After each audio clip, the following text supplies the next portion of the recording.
All right, everybody, welcome into the High Noon stream here on the Radio Misfits podcast platform. We do 2 streams a day, Monday through Friday. Well, that's not true, actually. On Friday, we only do 1 stream. And here's why.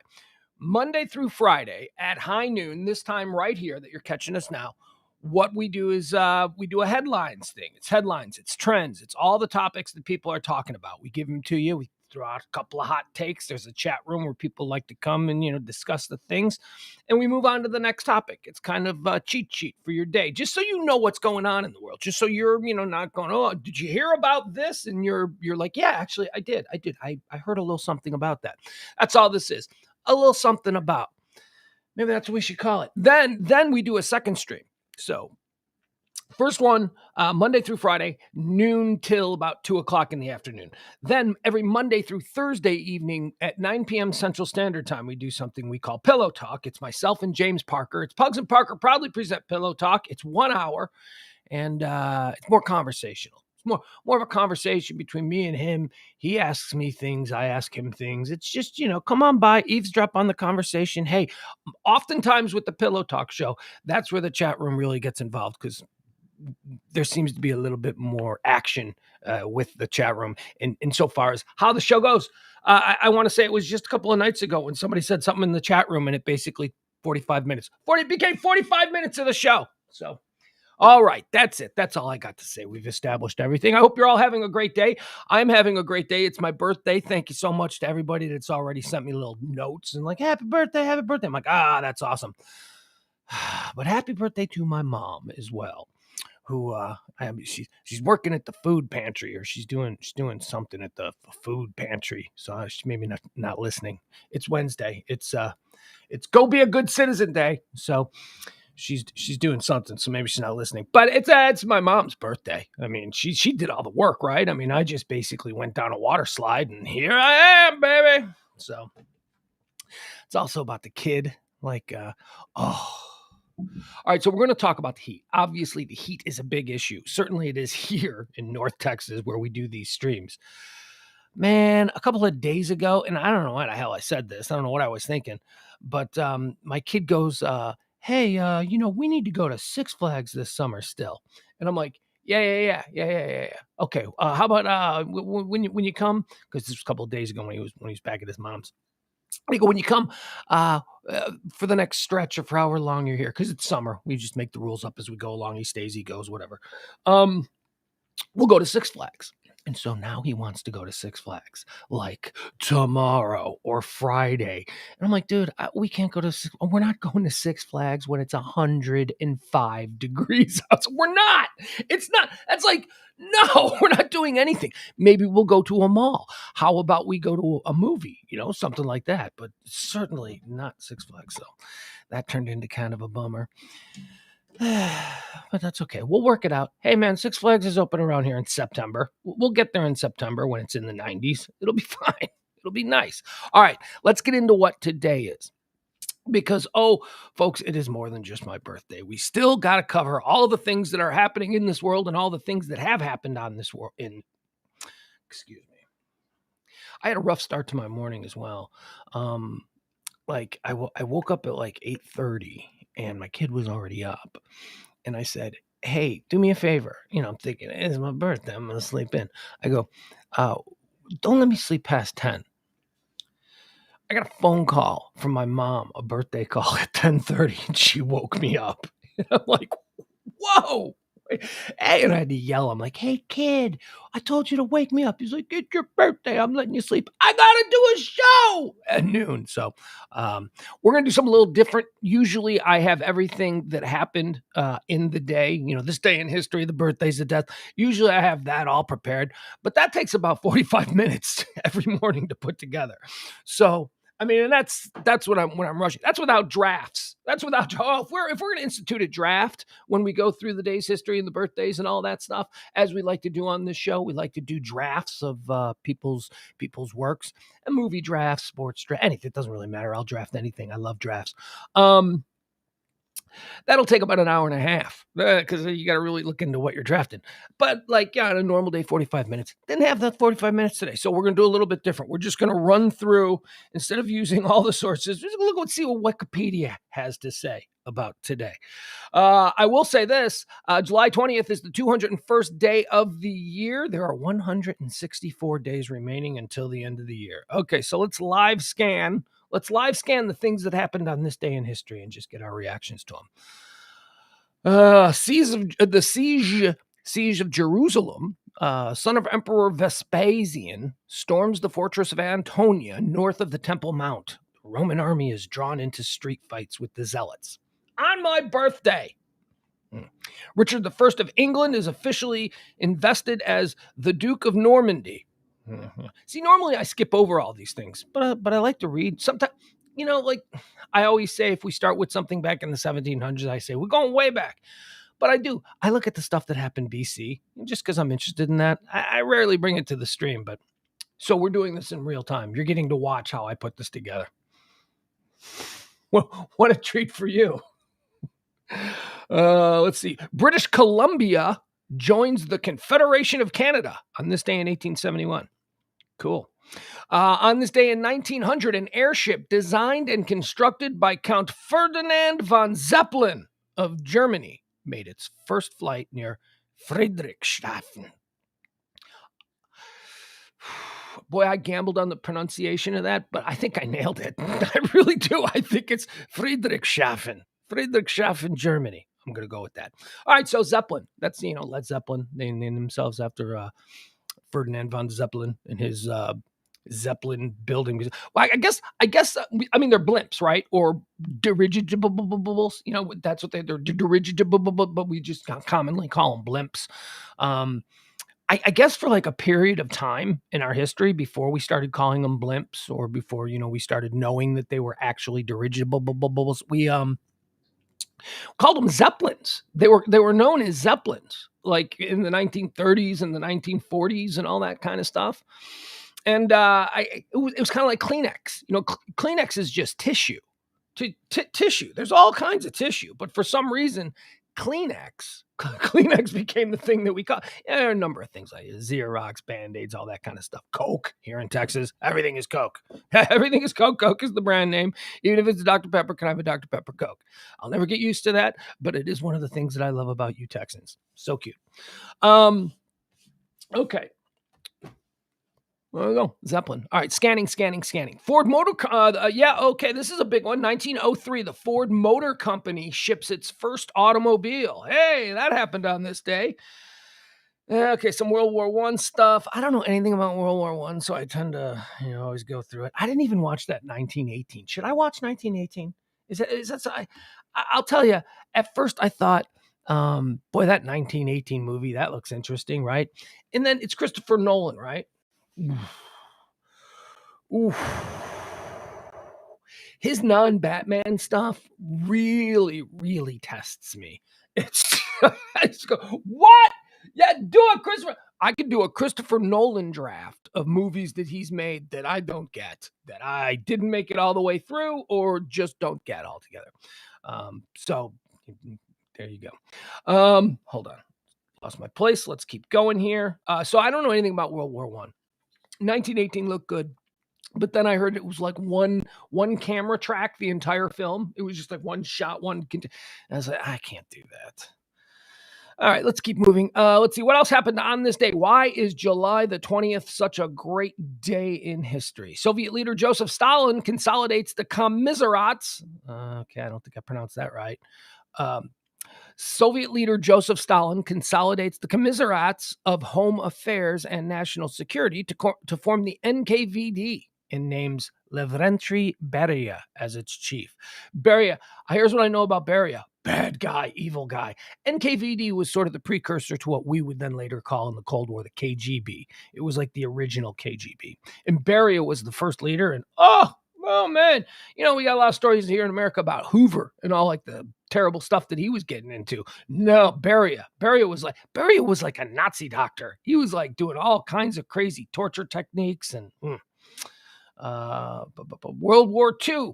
Adolf Hitler survives an assassination attempt led by German Army Colonel Klaus von Stauffenberg. There have been a number of movies made about this. Isn't this the briefcase bombing? Is this, I think, was that on this day where there was like a big meeting somewhere in the cool ass German mountain regions, and Hitler got all of his top generals together and they were all in one room, and one of the generals had a bomb in his briefcase, and the bomb detonated. I think people were, well, you know what? It's right here. You're already on Wikipedia. Why on earth? Okay, so let's see what this is. Let's see what the story with this was. Operation Barbarossa? Is that what it was called? I don't know.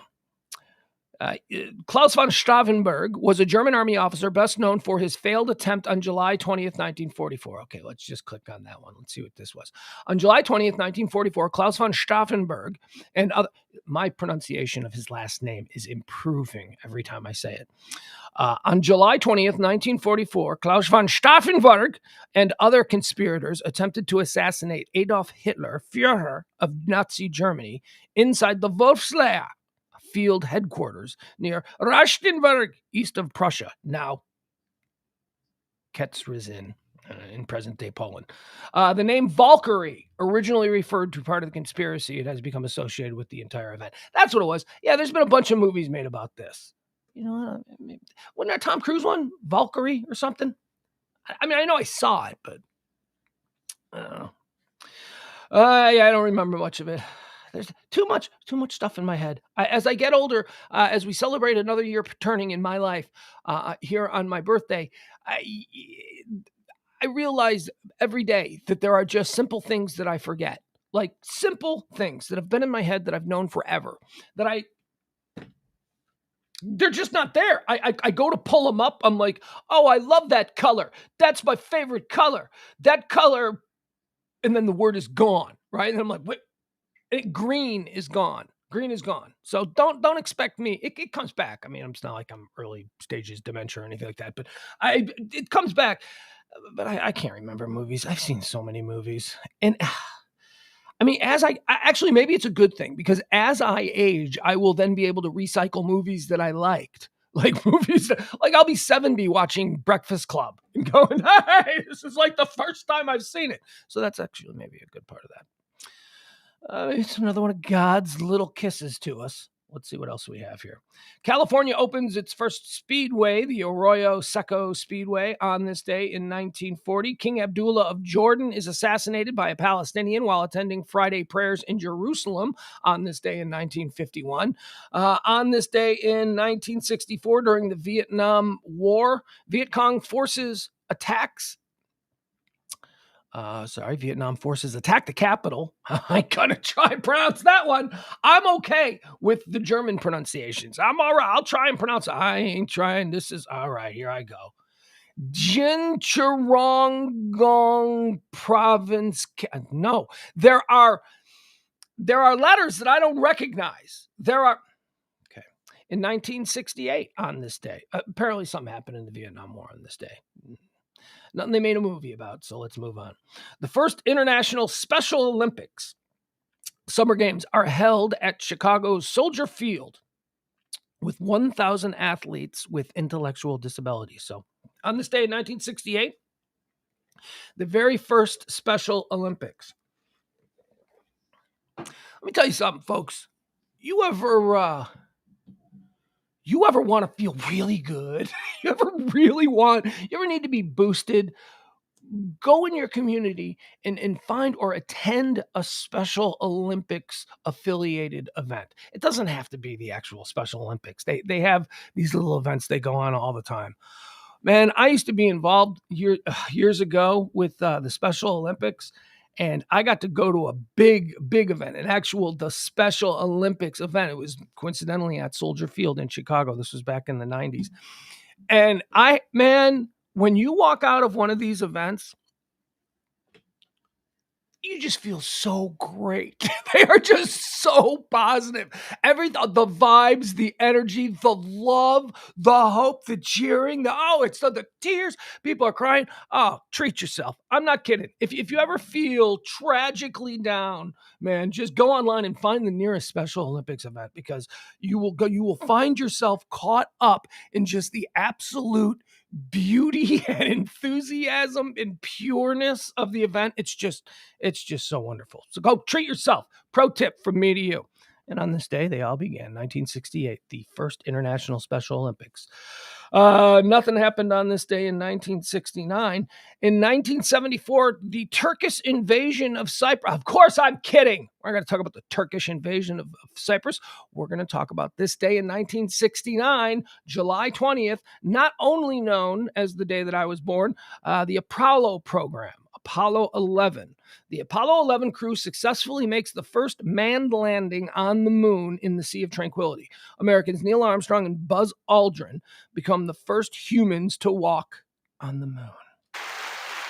That's right. That happened on this day. Humanity achieved its greatest accomplishment. Panama Canal. Oh, shut up. Pyramids. What? A bunch of slaves piling rocks? Come on. On this day, July 20th, 1969, that we took a human on this celestial body and we placed them on another celestial body. We've never done it again. We've never come close to doing it again. Just the single greatest achievement in human history on this day, July 20th, 1969. Conspiracy. By the way, just for any of you who might be out there going, QAnon conspiracy, didn't land on the moon, Kubrick directed it. For all you people, should you ever find me out somewhere? Should you ever find me in a bar and you say, hey, Pugs, I love the stream, let's have a drink. We'll sit down and we'll have a drink. And if you are one of these people and you would like to bring that up, I will have that conversation with your dumbass, and I will make you feel regretful that your mom and dad ever hooked up. I am so loaded for bear to take down the moronic, the moon landing never happened crowd that I save that for my real life. I won't bore you all with the argument here today. I don't even want to get into it. Although I do imagine tonight James Parker will throw it at me. So maybe we'll get into that tonight. But moving on, let's see here. What else happening? On 1976, on this day, the American Viking 1 lander successfully landed on Mars. Now, did you guys know that? Because, I mean, I did because I'm a space nerd because I was born on July 20th. But I was having this conversation with, we do the show here live from the One Percenter compound in beautiful Highland Park, Texas. The studios and the guest house are in the back of a larger property that is owned by my best buddy, Emil. And I was having a conversation with his son the other day about Mars, about going to Mars. And, he's like, yeah, I don't know. I don't think we're going to, whatever. He was not very optimistic about it. He's a 10-year-old boy. And, I told him, I said, what are you talking about? We'll get to Mars. We've been going to Mars since the 70s. And like nobody knew, like we were a car full of people. They were like, what? I'm like, yeah. I go, we reached Mars for the first time, like with the Viking program back in the 70s. And there you go. It was on this day. Look at this. Here it is. It pops up right here. On this day in 1976, the American Viking 1 lander successfully lands on Mars. And we ain't putting people up there yet, but we can get there. At least we're proving that we can get there. And we knew we've been able to get to Mars since 1970s. 1977, the CIA releases documents under the Freedom of Information Act revealing that it had engaged in mind control experiments. Men who stare at goats. I don't know if you ever saw that George Clooney movie about the use of psychedelics for psychological warfare and all that kind of stuff. Good movie. Yeah. Oh, yeah, we did that. Oh, the CIA had a whole group of people that they just pumped with all kinds of like lab created acids and chemicals and LSD type very crazy stuff. And they just had a whole bunch of people who were blitzed out of their minds. And they were studied for a long time. And I guess those people were in the military. That was their military service during the Vietnam era. Their military service during the Vietnam era was to show up and go into a warehouse and participate in this program where they just did acid all day, every day. Is there a medal for that? Let's see here. What else do we have? Again, because I didn't have time to properly prepare this morning because my son let me sleep in because it was my birthday. We're going through these live. These are the events of the day. Typically, they're prepared. Today, we're just going to run through them live here. Oh, yeah, I remember this one. This one sucked. This one was bad. Do you remember this one? On this day in 2012, James Holmes opens fire at a movie theater in Aurora, Colorado, killing 12 and injuring 70. This was wasn't this the Dark Knight? The Dark Knight movie? I don't know if it was The Dark Knight or The Dark Knight Rises or The Dark Knight, whatever, I don't know which one. But yeah, this is a Batman movie. This was like a big opening of a Batman movie. And this crazy MFer killed a whole bunch of people. That was a scary one. That was I'm looking at the numbers 12, and I think I think that, I mean, that's a terrible number, but I mean, we've eclipsed that number in a number of these mass shootings. So the number itself, now in retrospect, looking back at it, I think, well, it's not Las Vegas, it's not. Look, that's it's terrible. But at the time when it happened, it was really, really shocking. Oh God, this was a big one. And then it seemed like they all started happening like one after another. Was that the I mean, there have been stages of these things. Like in the 80s, we talked the other day, we talked about the McDonald's in San Bernardino, California, and we talked about Luby's, the Luby's Diner here in Texas. Those happened in the 80s, maybe late 70s, early 80s, whatever it was. And then there really wasn't. There was like a random one-off school shooting seemed to be reported every couple of years or something, but it wasn't like an epidemic. It wasn't like anything. It was just, well, those kids went to school with a crazy kid. It was very sort of, you could walk away from it. And then Columbine happened. And then after Columbine, there seemed to be like another school shooting. Like Columbine started a domino effect that just created this wave of school shootings. You had Paducah, Kentucky, and you had there were a whole bunch of places. And then started. I was thinking about this the other day. When I was young, I come from the 80s. When I was younger, there was a term called going postal. And a lot of you remember this term, going postal. Adam says Louis was 91. Yeah, okay. So, but it was back before the real big wave where this became a common thing, where it was like every day. Going postal was the phrase, because this was something that had only been associated with post offices. Postal workers were said to be so strung out, so overworked, so underpaid, so under pressure that they would occasionally snap, and it became known as going postal, because that's where these things happened. And that carried all the way through to about 2000. And then we started having office shootings. We had people going postal who didn't even work for the post office. And so we really haven't talked about or mentioned that phrase. When was the last time somebody said, oh, they went postal? Because it's not applicable anymore, because it had gone from being something that was pretty much quarantined, seemingly, to a specific work choice in a specific environment, a specific type of environment, to just being everywhere, to just, like a disease that just spread to everything. So then you had Columbine, and there was a whole bunch of school shootings and stuff like that in Columbine.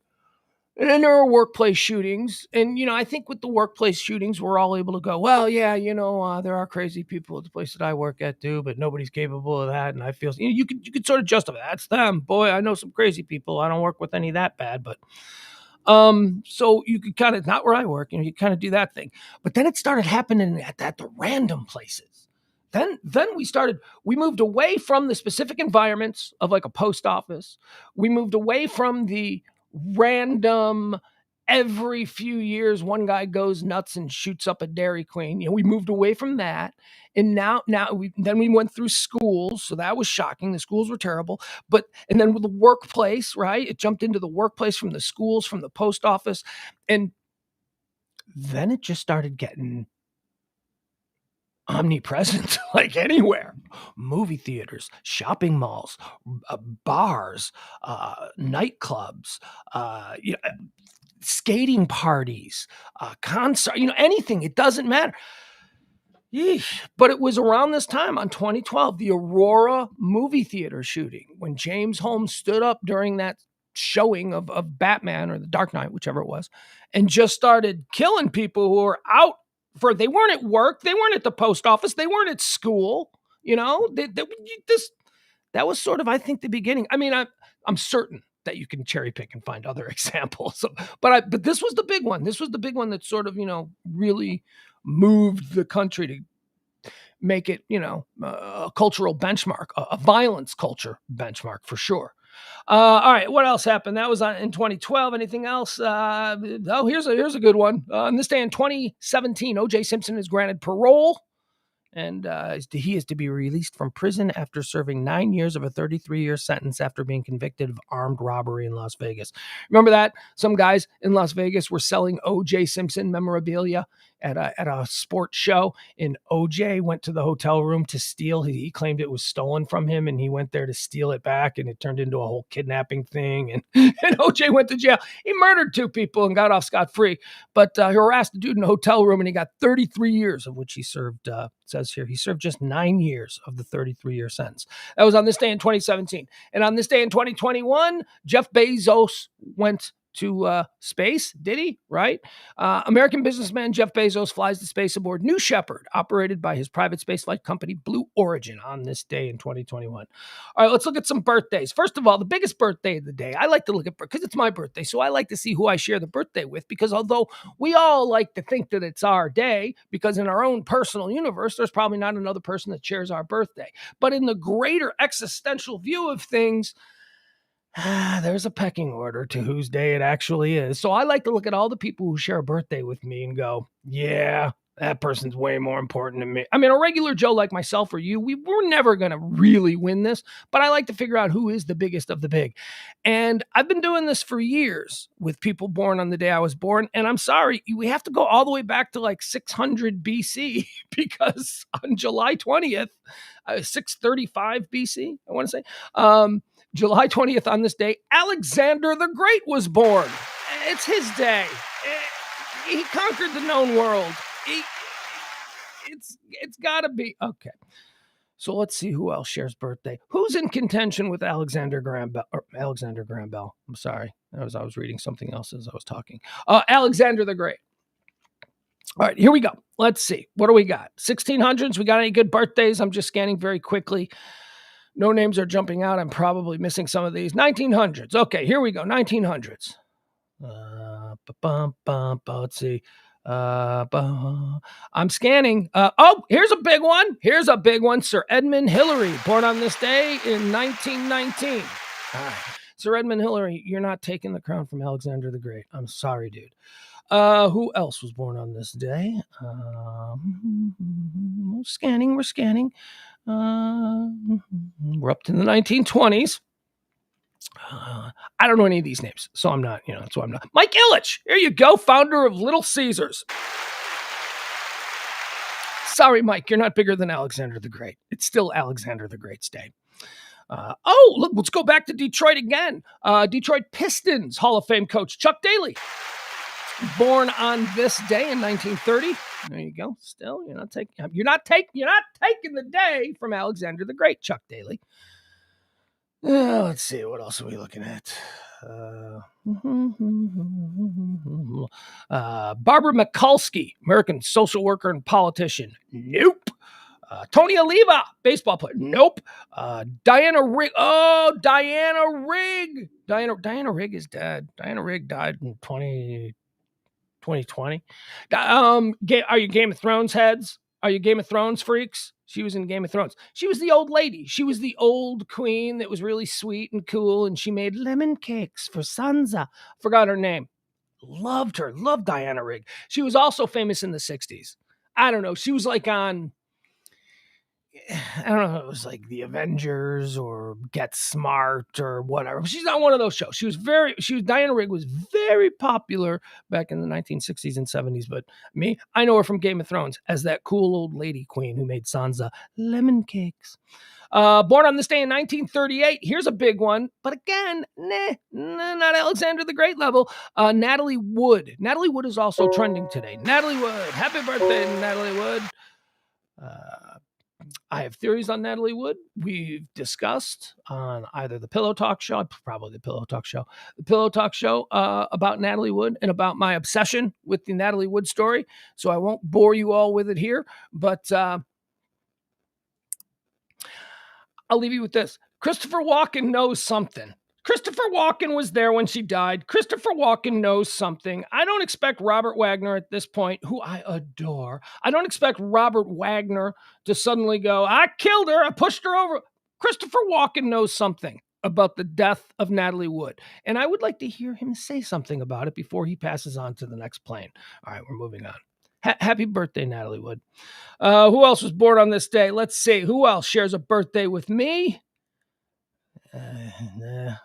Oh, look at this. Born on this day in 1945. Kim Carnes, Betty Davis eyes. She's got Betty Davis eyes. Born on this day in 1945. Kim Carnes. One-hit wonder. Is a busy. Born on this day in 1947. It's a big one. I have a friend. Who would say he just kicked Alexander the Great's ass. There is no way Alexander the Great is bigger than Carlos Santana. He was born on this day. My buddy Gary, who untimely passed away, he was a guitar player, ran a music studio, and he had a record business and all that kind of stuff. He loved Carlos Santana. Like Carlos Santana was like his number one guitar influence. Like his studio just had these monuments to Carlos Santana. Carlos Santana recently, last weekend, he passed out on stage due to heat stroke. And I guess he's doing okay. I guess we've not heard anything, but a happy birthday to Carlos Santana. By the way, officially, regardless of what my dearly departed friend Gary might have thought about Carlos Santana, it's still Alexander the Great's day. It's not sorry, but I don't think Carlos Santana would last a minute in the presence of Alexander the Great. All right, let's see here. Who else is celebrating a birthday today? Carlos Santana. I don't know who that is. Thomas Friedman, American journalist and author. He's with the mustache, New York Times. He's always on TV now. Who else? Paul Cook. Paul Cook, born on this day in 1956. Paul Cook, drummer for the Sex Pistols. This one I hate. I hate sharing a birthday with this guy. Although I am wearing the blue work shirt, I think that I do. Maybe this is my tribute to him. I share a birthday, July 20th, born on this day, with Billy Mays. Oh, God, no. Remember Billy Mays? We talked about Billy Mays recently.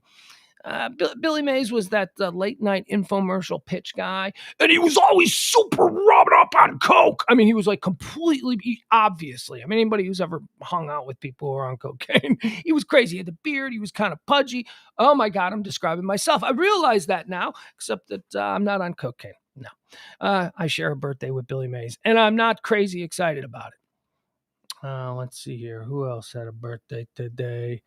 Carlos, I can't pronounce this dude's last name, but I love him. Carlos El-Azraqui. Carlos El-Azraqui.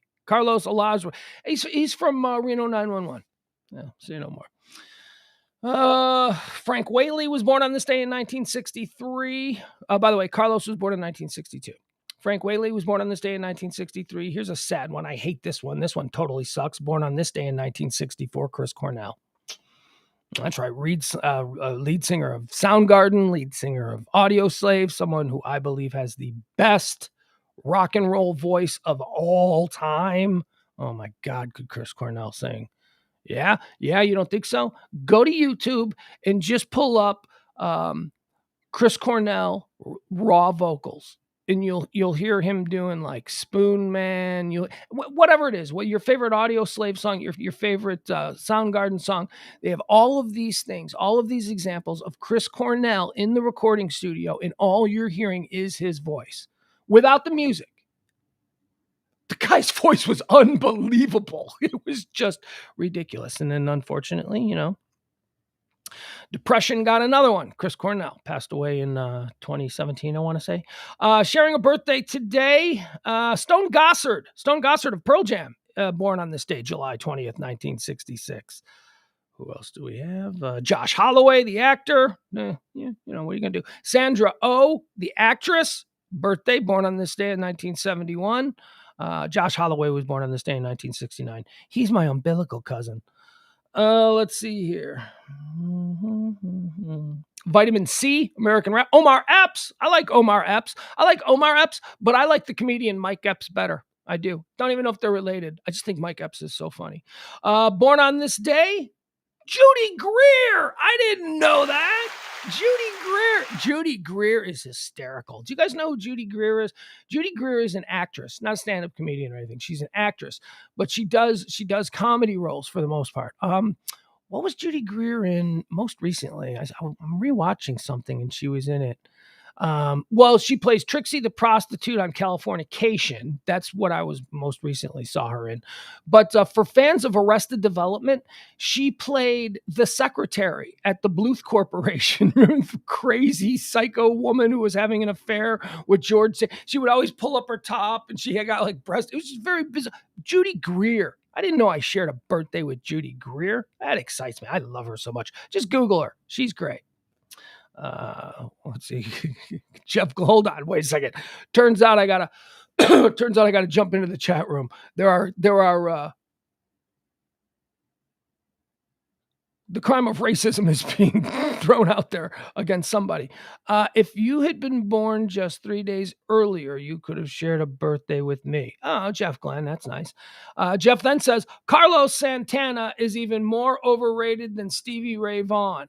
And then Byron Granger says, it's racist that you didn't know that. What? Wait, racist? I didn't know what? And Jeff Glenn, Carlos Santana is even more overrated than Stevie Ray Vaughan.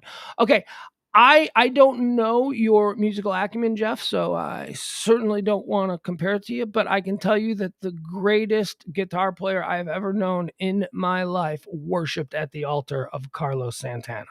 The great, I mean, I'm not talking about like, Jimmy Page, Jimi Hendrix, Eddie Van Halen. No, not like that. I'm talking about regular dudes who didn't make it in a big band, although he was in REO Speedwagon for in the very beginning, but that's a different thing.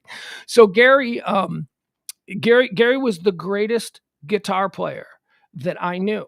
I never seen. This was a guy who ran a recording studio where he serviced both blues musicians. I mean, like real serious Chicago blues musicians would come and let him engineer, and he would do pickup tracks, and he would play with all of these guys, whether it's Buddy Guy or whomever.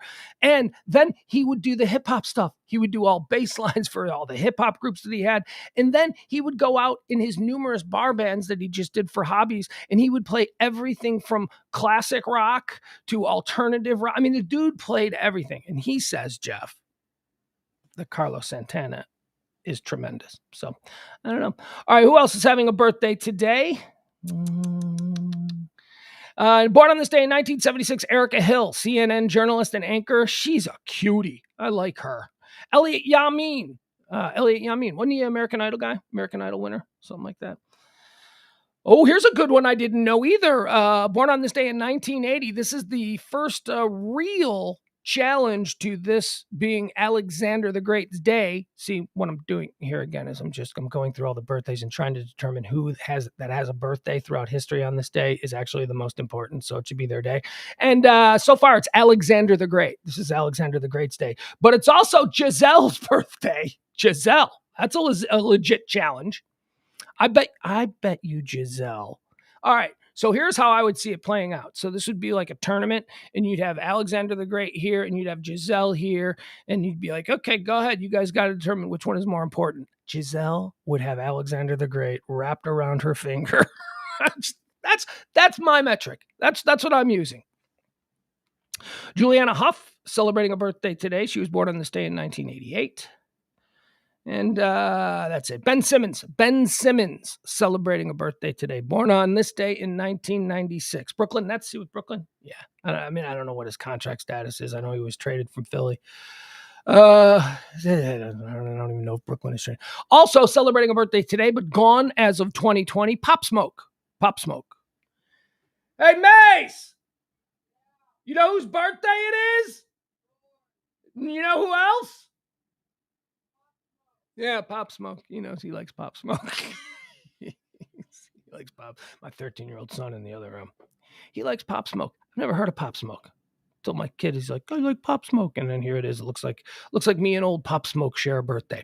All right, let's get into what's trending today. All the things that people are talking about. Okay, hold on. Let me pull it up. Let me get a sip of coffee. See who's in Adam says, I mean, Kitty Sanchez. Been a while. Yeah, Adam, that's who Judy Greer played on Arrested Development. Kitty Sanchez, the secretary. She is such a funny actress.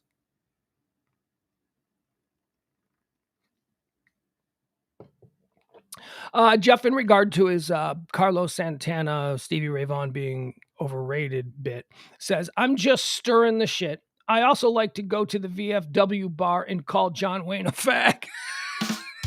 Okay. All right. I get it. I've been there, man.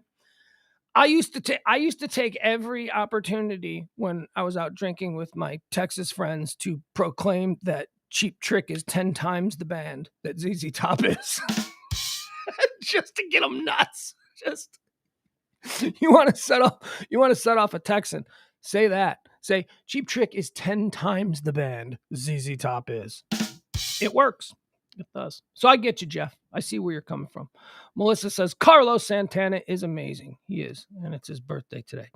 All right, hold on. I'm trying to pull up a different page here. I told you my lovely child on my birthday today decided to let me sleep in, even because I'd woken up and then I decided I'm gonna go back to bed. I get another extra hour of sleep. Why not? I don't need to be up. It's my birthday. I can sleep in. So I did that, and I said, "Wake me up at a specific time." And he decided, "You just let me sleep because it's my birthday." Isn't that sweet? So the show's a little bit less, organized than maybe it would normally be. Byron Granger, lifelong Texan, and I agree. Cheap Trick is far superior to ZZ Top. All right.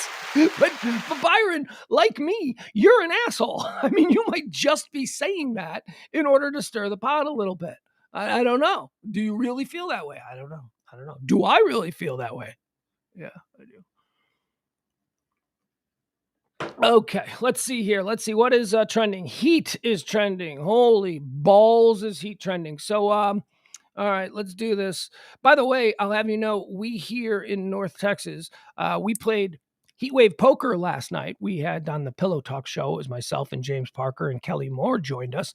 So it was Pugs and Kelly and Parker yesterday during the Pillow Talk show.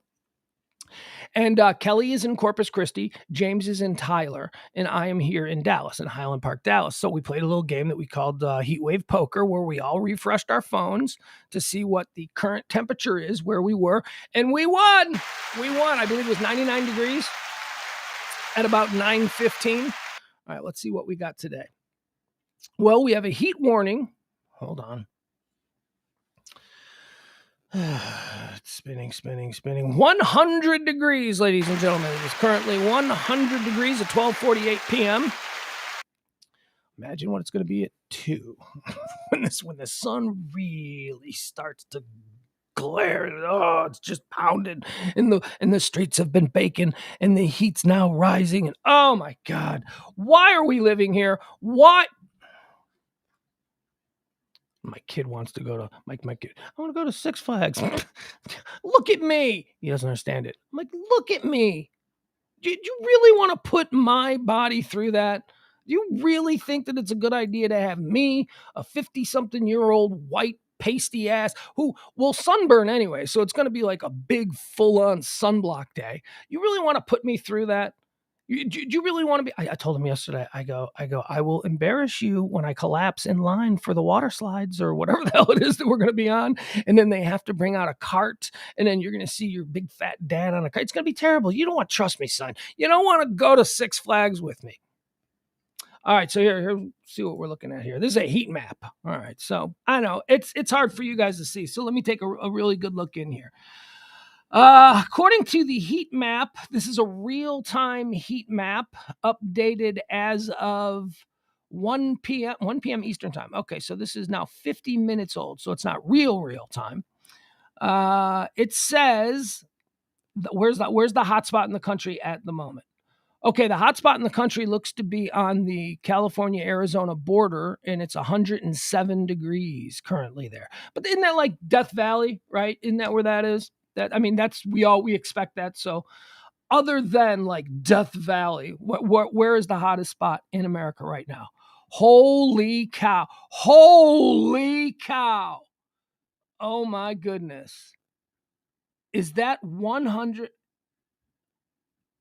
I can't tell. All right. So it says in southern Illinois, 107 degrees, but then it looks like it's 111 degrees right there along the Mississippi. And there is an area, I don't know how familiar y'all are with this part of America, but I am, because I drive between Chicago and Dallas all the time. So I have to drive through all the way out the little pee hole of Illinois. That's the very bottom.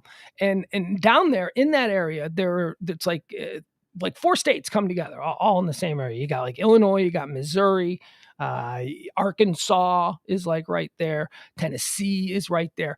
And that's like the lowlands. It's Cairo, Illinois. If you know anything about or actually I think it's pronounced Cairo, Illinois, because Hicks. But it was named that because the floodplain area, it's the Mississippi River. The floodplain is very similar to the floodplain that Cairo, Egypt, sits on because of the Nile. So they called it that. So that's the kind of area we're talking about. We are talking about an area of the country where the Mississippi River meets the Ohio River, and it's all very lowland. It's all very swampy, not alligator swampy, but like weird Arkansas swampy, that kind of swampy, because it's Arkansas is right there. So it 111 degrees, it says right now, and that would be about Cairo, Illinois. 111. Okay, so that's the high as of now. Let's move east a little bit, and then we'll get to now the East Coast is doing fine.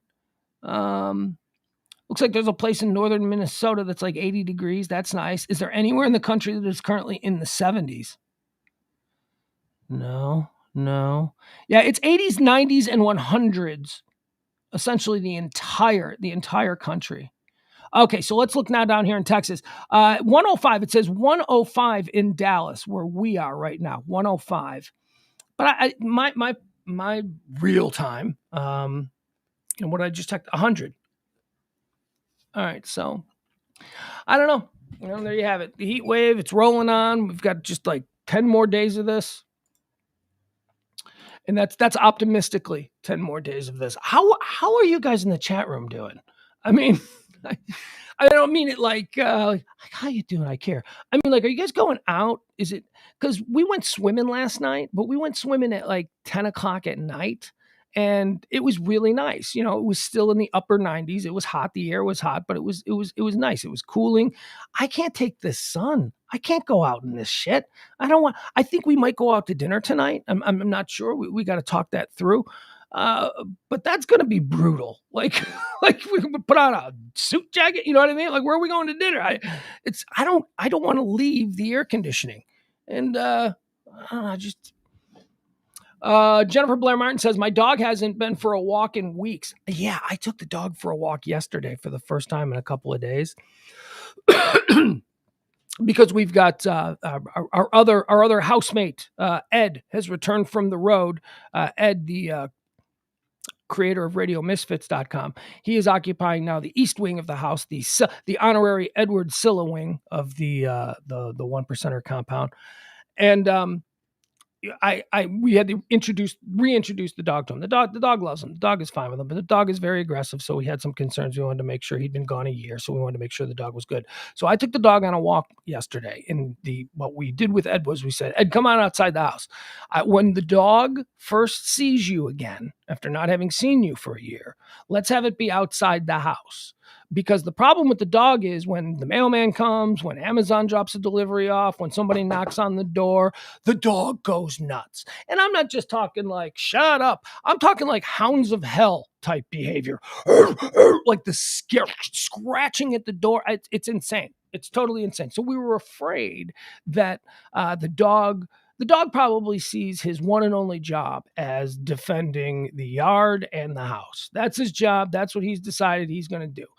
She's a girl. She's very sweet, but she's also very big, very muscular, and very aggressive when it comes to strangers. So we had Ed meet us outside the house.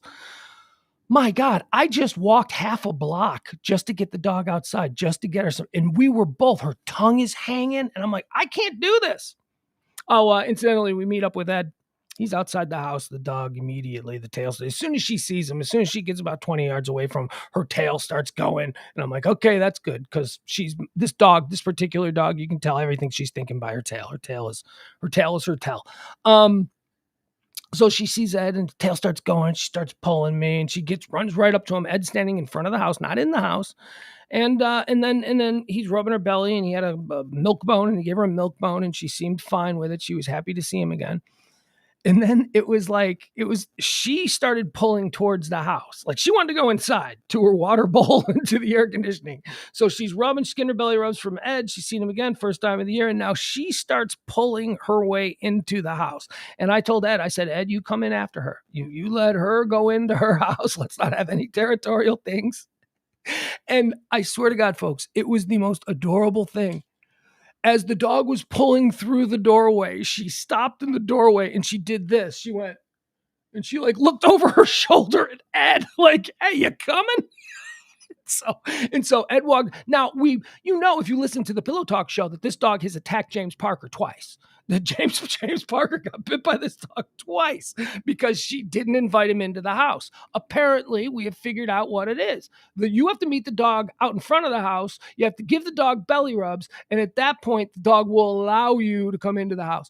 But I swear to God, yesterday when she turned around and she looked at Ed in the doorway, like, yeah, come on, it's cool. Let me show you around. It was really cute. All right, so I don't know what's going on with the heat map. It's just going to be hot, and we're just going to stay inside and take care of your animals. We did the story a couple of days ago about and I read another story yesterday about this. The heat really does affect dogs, specifically dogs. It drives them heat mad, is what they call it. If your dog, and it's not just like it isn't these terrible dog owners saying, they went to work at 7:30 in the morning and the dog was in the backyard. It's not, those people are terrible horseshit individuals. It's honest mistakes by good and loving dog owners that are sometimes causing this to happen. Your dog cannot be outside. If the dog usually just lays outside in the heat for hours at a time, can't do that. Can't do that in this weather. It affects them differently. They have to have water at all times. If you've got like a schedule where you only put food or water down at specific times, like a lot of pet owners do, you can't do that. You got to have their water down all the time. Because I took our dog it was around the block. It was probably 50 yards tops. It was just to sort of get the dog acclimated with the new house guest. And her tongue, she drank an entire bowl of water after being outside for all of 10 minutes. So, man, and the heat mad causes the dogs to be aggressive and they'll attack you. They will attack the person that has raised them since they were a puppy. It's heat mad. They're not in their right mind. They're going crazy. And I wish I could think of that folksy ism that from cowboy days about noontime dogs, basically dogs who come back to camp at night after running around in the Texas sun all day. They got to be put down. You can't let the dog. That sounds terrible, but it's folksy. It's like, I wish I could remember it. Anybody in the chat room know what I'm thinking of? What that old cowboy saying is about noon or a dog in the noon sun or something like that? I don't know. Losing its mind. All right. What is trending here? Secret Service is trending. Secret Service is trending because, I'm not really following this story because the story seems so ridiculously. I mean, I'm familiar with the story, but I'm not like, I can't believe this. I'm not getting like bent out of shape about it because again, this is just another one of the stories that we avoid here on the High Noon Show that just seems to be falling down on partisan sides. Like there are absolutes on both sides. And I don't know what the story is. I don't know. It has to do with the Secret Service and their text messages that they were sending to each other on January 6th. And they were deleted as a part of some kind. I'll read it to you. The Secret Service on Tuesday notified the House January 6th committee that it had found no new text messages related to the Capitol riot. The same day, the National Archives and Records Administration, NARA, sent a letter requesting the agency investigate the deletion of some of its records from January 6, 2021, which drew the scrutiny of an internal watchdog. The Secret Service's disclosure was confirmed by ABC News by a source familiar with the matter. It was first reported by the Washington Post. Here was that report. No, I'm sorry. This is... All right, here's a quote now. We received a letter today. I believe this is Washington Post. We received a letter today that did not provide us with a lot of documents and some data. However, we did not receive the additional text messages that we were looking for. Oh, okay. No, that is Rep. Stephanie Murphy, member of the January 6th committee. She also says they're going to continue to see if there are other ways in which they can secure the required and subpoenaed text messages that we have asked for. All right, so this is about January 6th committee wanting to know what the Secret Service was up to on January 6th. And the Secret Service were asked for all of the text messages, the official transmissions during this time of January 6th. And, just like Epstein being hung in the jail cell and the camera's not working, the Secret Service is like, whoops, we deleted all the text. I mean, so there you have it. Developing. If this is the kind of story that you're interested in because you hate libtards, or if this is the kind of story that you are interested in because you hate the crazy MAGA right, have at it. You can find it in many places. I'm sick of these. Centaurus is trending. Did you see this? Centaur. What is Centaurus? Ladies and gentlemen, can I present to you just in time for back to school and fall of 2020, a brand new variant. That's right. We've got a brand new COVID variant. Oh, and this one is hot. And guess where it's coming from? This one's coming from India. It's always comes from. Never comes from Lincoln, Nebraska. It's always coming straight out of India or straight out of like the swamps of Southeast Asia, straight out of Africa. Always these countries. Viral threat. New COVID variant dubbed Centaurus has already been detected in 10 countries, including the UK and the US. There's also, look, I don't know if we're ever going to be done with all these COVID stories. San Diego schools now are requiring kids to wear masks in summer school again. New York is popping hot with the COVID numbers, but Dallas is a COVID hotspot according to the Dallas Morning News. I was quickly glancing through some of the headlines, and I was over on their Drudge Report, which is a nice little news aggregator that I use for crazy stories sometimes. And I saw Dallas is being listed, at least according to the Drudge Report, in a story linked to the Dallas Morning News. Dallas is listed as a hotspot in America right now for coronavirus. So there you go.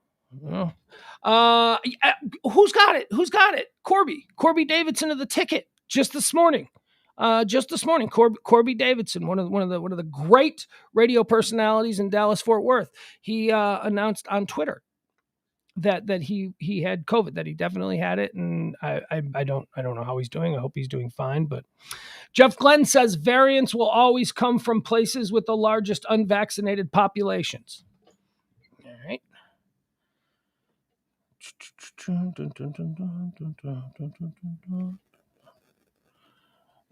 Pizza Man. Oh, I like this one. Oh, you're gonna like this one too. Okay, so this is Pizza Man is trending.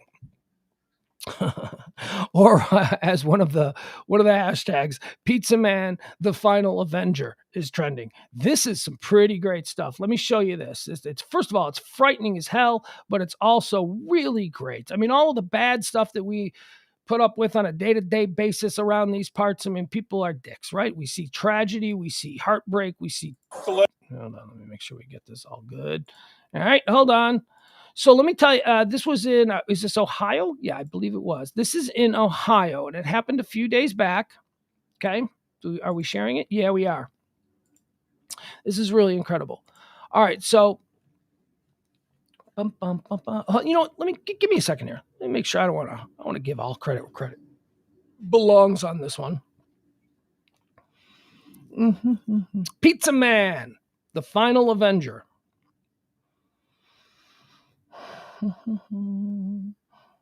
Where is the story at? All right, never mind. All right, so here's basically the story, okay? 25-year-old pizza delivery man runs into burning house, saves 4 children, who then tell him that there may be another child in the house. He goes back in, finds that girl as well, jumps out a window with her in his arms and carries her to a cop.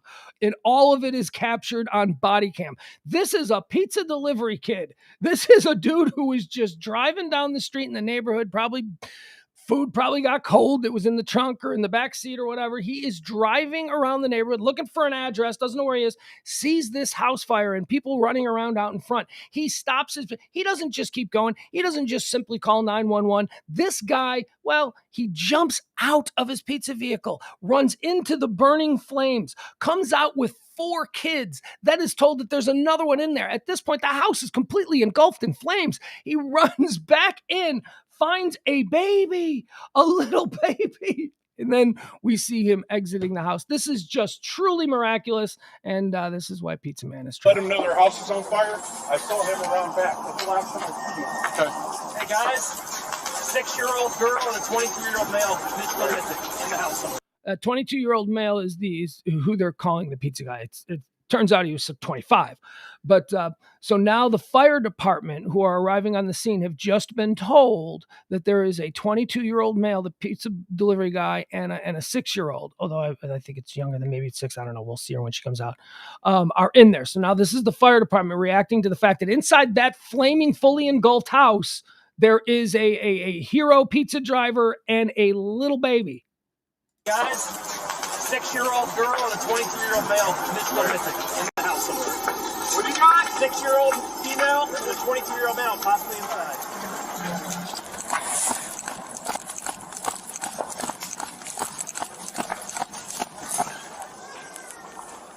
Guys, come here.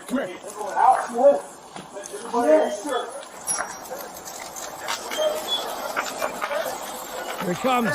See him? Are you Xavion? It's everybody. Come with me, man. Come with me. We gotta get away from the house. Hey, we gotta get away from the house, okay? Okay, baby. You're okay.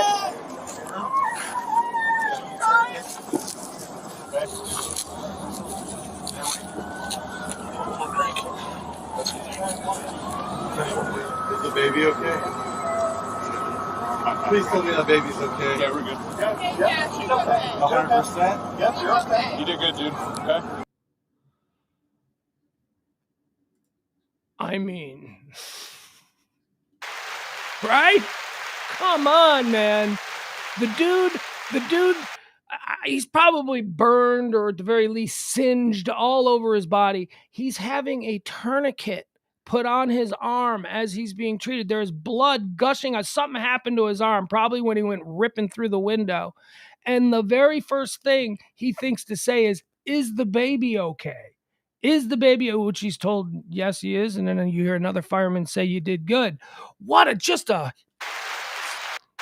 Pizza Man, the final Avenger. That is a great story. It is great to see. I saw it for the first time a couple of days ago, and then I caught it trending on Google this morning, and I was like, all right, very cool.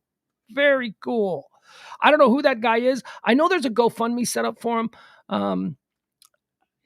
And look, the whole GoFundMe thing, there's a GoFundMe for everything, right? Fine, whatever. If you can compel people to help you in your time of need and someone feels like they want to help you with this, that's fine. That's nobody, but you see a lot of like sketchy ones sometimes, if you've ever spent any time on the GoFundMe pages, which I do. No, this dude should be rewarded for this. This pizza delivery guy, he works for tips. I think that's what his GoFundMe page should be. His GoFundMe page should be America tipping this pizza guy $1 each. Let's get 100 million people to tip this kid $1 each.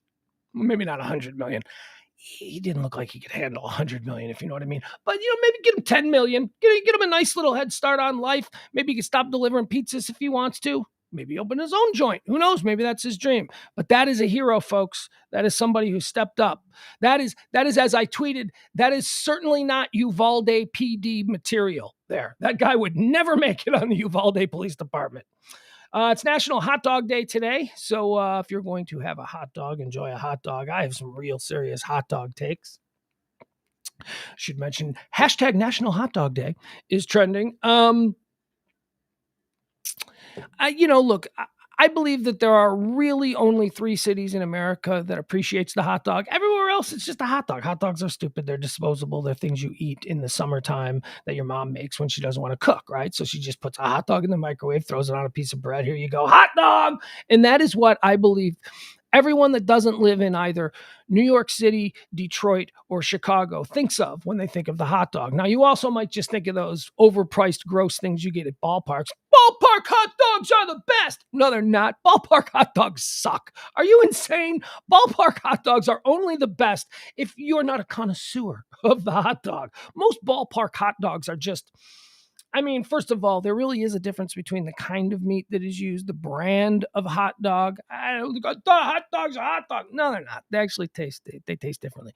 And I don't want to pay $8 or whatever it costs for a hot dog. And then what, you're going to put ketchup on you? You don't put ketchup on a hot dog. Not the way I order a hot dog. Ketchup does not belong. You know why ketchup doesn't belong on a hot dog? Here you go. You wanted hot dog hot takes, I got them.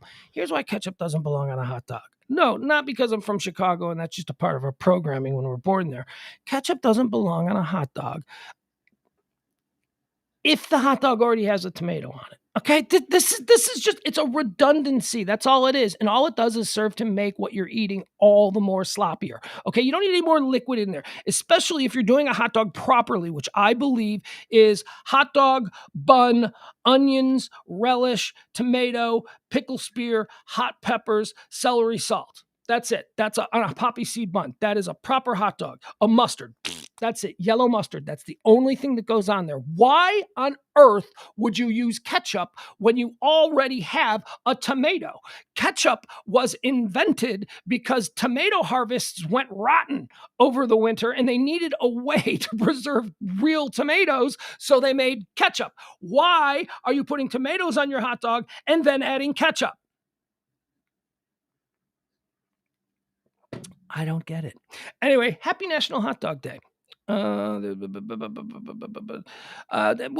have any hot dogs? Where can I get, when I have a Hot Dog Jones, and I get a Hot Dog Jones probably, well, all the time. I really do love them. There is a place, Chicago Avenue. It's up there in Frisco. I want to say that it's like Custer and El Dorado Parkway, Chicago Avenue. Unbelievable food. Everything in this place is great. And it's in the same geographical region as the new Portillo's. Portillo's is a restaurant chain out of Chicago that does hot dogs and beef sandwiches and all of that. And it's a hotly anticipated new entry into the Dallas-Fort Worth food market. And that's coming in the fall. And Portillo's is going in essentially the same region as this other new place called Chicago Avenue is currently operating. So if you live in that area, if you live in the North Frisco, Little Elm, McKinney kind of area, yeah, you're going to have your pick of good hot dogs. Chicago Avenue hot dogs is good. Weinberger's, of course, you can't go wrong with Weinberger's for anything. If you're out west, they have amazing hot dogs. I completely approve of those. And recently, my son and I, because we just can't drive up to Chicago Avenue. When we're here in Highland Park, we can't. When my son and I want a meatball, or when we want a beef sandwich, or when we want a couple of hot dogs, or whatever, we can't be driving all the way up to Custer and El Dorado Parkway. Not from Highland Park. That's just not cost effective. That's stupid. So I finally tried a place that my old buddy Paco, my dearly departed pal Paco, used to tell me I need to go all the time.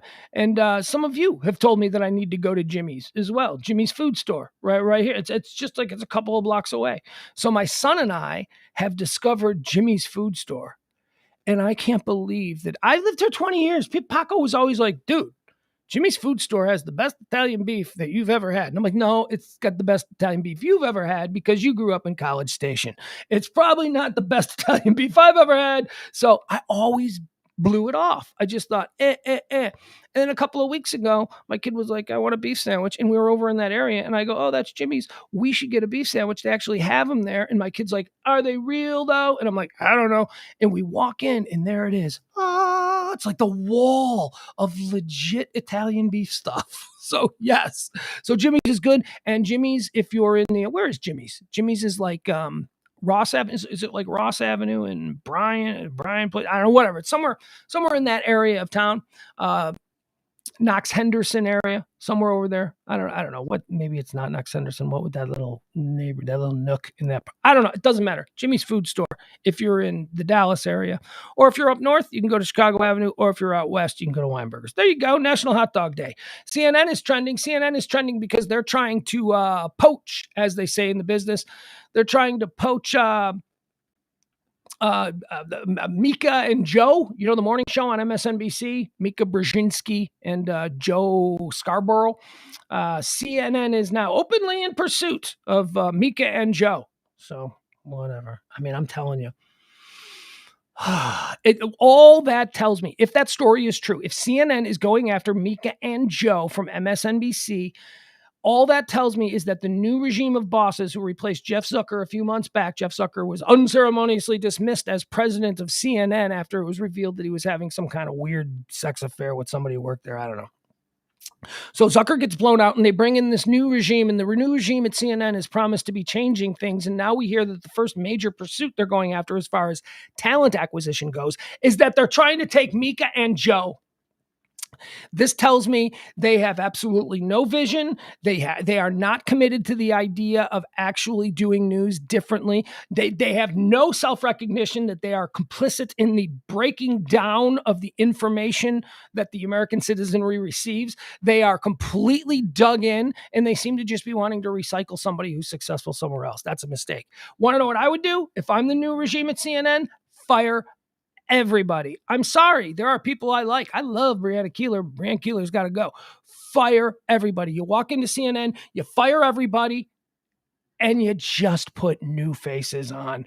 Go out and get new faces, new people who haven't already suffered through 5 years of American talk radio going, Don Lemon is the devil. No, new people, fresh voices with new opinions. It will draw people to see if they like them or not. They won't have years and years of bias in their head before they even open their mouths like some people do with, and rightfully so, with the Anderson Coopers and the Jake Tappers and whoever it is that's on. Fire everybody. Clean slate. New stuff. New impressions. Everybody gets a new first impression. Let's do that. But no, they're going after Joe and Mika because they're going to change the way news is. No, you're not. No, you're not. You're still playing the game. You lack self-awareness. You don't understand how complicit you, CNN, as the world's news leader, is in the breakdown of news and information in this country. You need a clean slate. You have burned the bridge of faith between CNN and the American people has been burned beyond recognition. Rightfully so. I don't think to the degree that they're experiencing. I think that there was a campaign to somehow demonize CNN that was a lot of times way, way outside the bounds of what is acceptable. Or believable. But we did just go through, and we are still experiencing the era of shamelessness is where we're in. So everything that was said about, CNN, they're making child porn there in Atlanta. Let's go throw a bomb at them. Remember when people attacked CNN? Do you remember when people were so drummed up because of, again, QAnon child porn stories that they attacked CNN? This was like 3-4 years ago. They literally, crowds of people were breaking windows. Craziness. Now, CNN is a big, giant corporate money chaser, okay? That's their crime. Their crime is that they look at the people they're trying to reach, and then they try and figure out how to manipulate those people that they're trying to reach. What are they trying to manipulate them to do? To vote the way they want them to? No, they are trying to manipulate them to buy the products that are aired during commercials on CNN. That's it. End of story. That's all CNN is interested in, is money. It's not about liberal. It's because liberals buy Lexuses. That must be their calculus. That's it. That's as far as it goes. And they've completely sold out to corporate interests. That's the crime of CNN. Not that they're liberal or that they've sold out to Dems. They've sold out to corporate interests. And they have for 30 years. Now, what about Fox News? No, wow, look, we are not. Let's not do whataboutism. Okay, I hate whataboutism. You want to have a conversation about Fox News? Okay, we'll do that one tomorrow. But let's stay on topic, and let's not respond to information that we receive that is not information that we want to hear with, but what about something you like? We got to stop that. And by the way, CNN is like ground zero for whataboutism. CNN invented the whole idea of two people, a single camera, arguing about an issue, and that's essentially where "But What About" came from. Shows like Crossfire and garbage like that have been airing on CNN since the 1980s. Law and Order is trending. Law and Order, there's a new Law and Order. Oh my God, that Dick Wolf. This guy, Dick Wolf. Man, sneakily like the most important television producer in the history of American network television. Dick Wolf has got to have like 30 shows on the air. And Dick Wolf is the Law and Order guy and all these other things. So there's another new, I didn't even know about this, right? So I guess there's now Law and Order Organized Crime. Cool. Hey, you know what? Here's the thing about Dick Wolf. I don't watch Law and Order. Like, I don't record it. I don't know when it's on. Actually, it's probably on every night of the week on NBC. There's probably a different version of Law and Order. So I don't record it and I don't watch it. And my familiarity with Law and Order goes back to when A&E used to run the marathons. You know, I would just lay in bed on a Saturday nursing a hangover, and I would just watch like 4 Law and Orders in a row. I like Law and Order. I'm not a hater. I think the shows are good. I think they're interesting. I think they hook you in. But there's a new one, Law and Order Organized Crime. And man, did they have an incident today.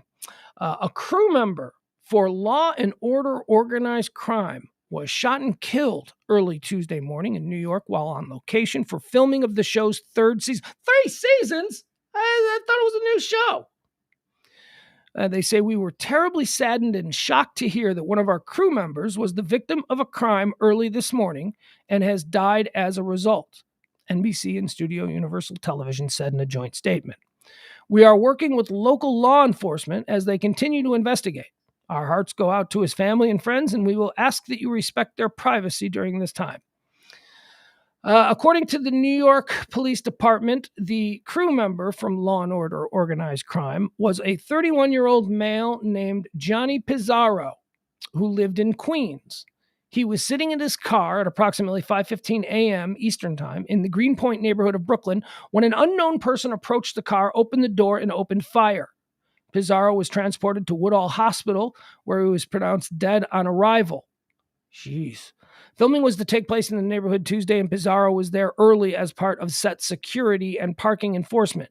He was employed by a private company that was contracted by the production. It is unclear at the time of the publishing if the killer knew the victim or what the possible one. That's just terrible.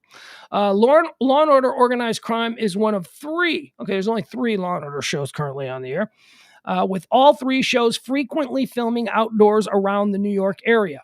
In addition to Law and Order Organized Crime, there is also Law and Order Special Victims Unit and just original Law and Order.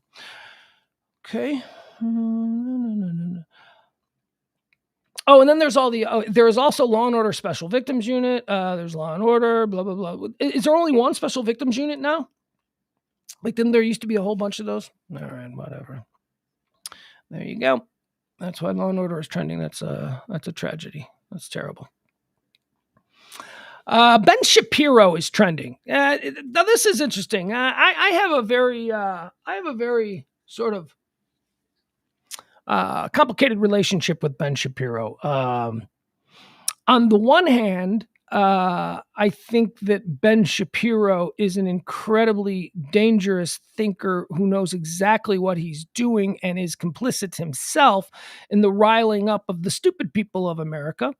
But on the other hand, he's a White Sox fan, and I'm a White Sox fan. So, we can't be that picky. Ben Shapiro is also a tremendously talented broadcaster.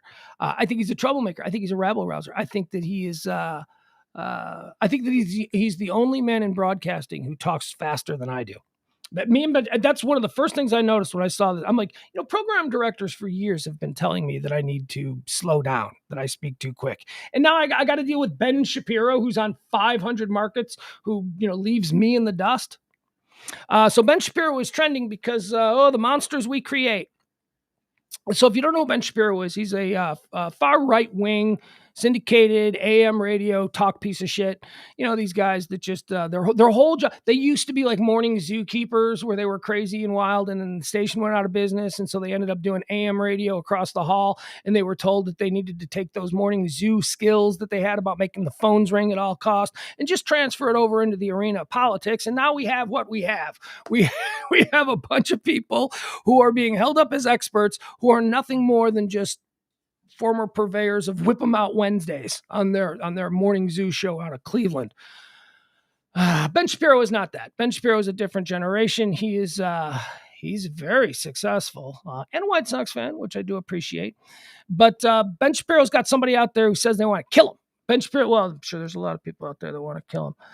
The story is that, hold on, there a restraining order or something like that. Let me pull this up. Let me show you what happened here.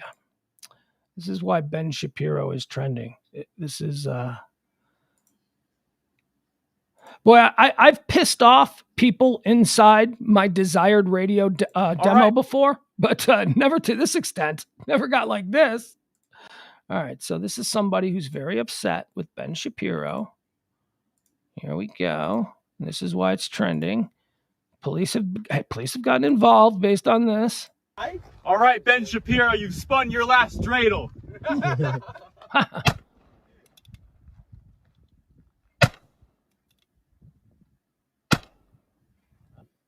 All right, so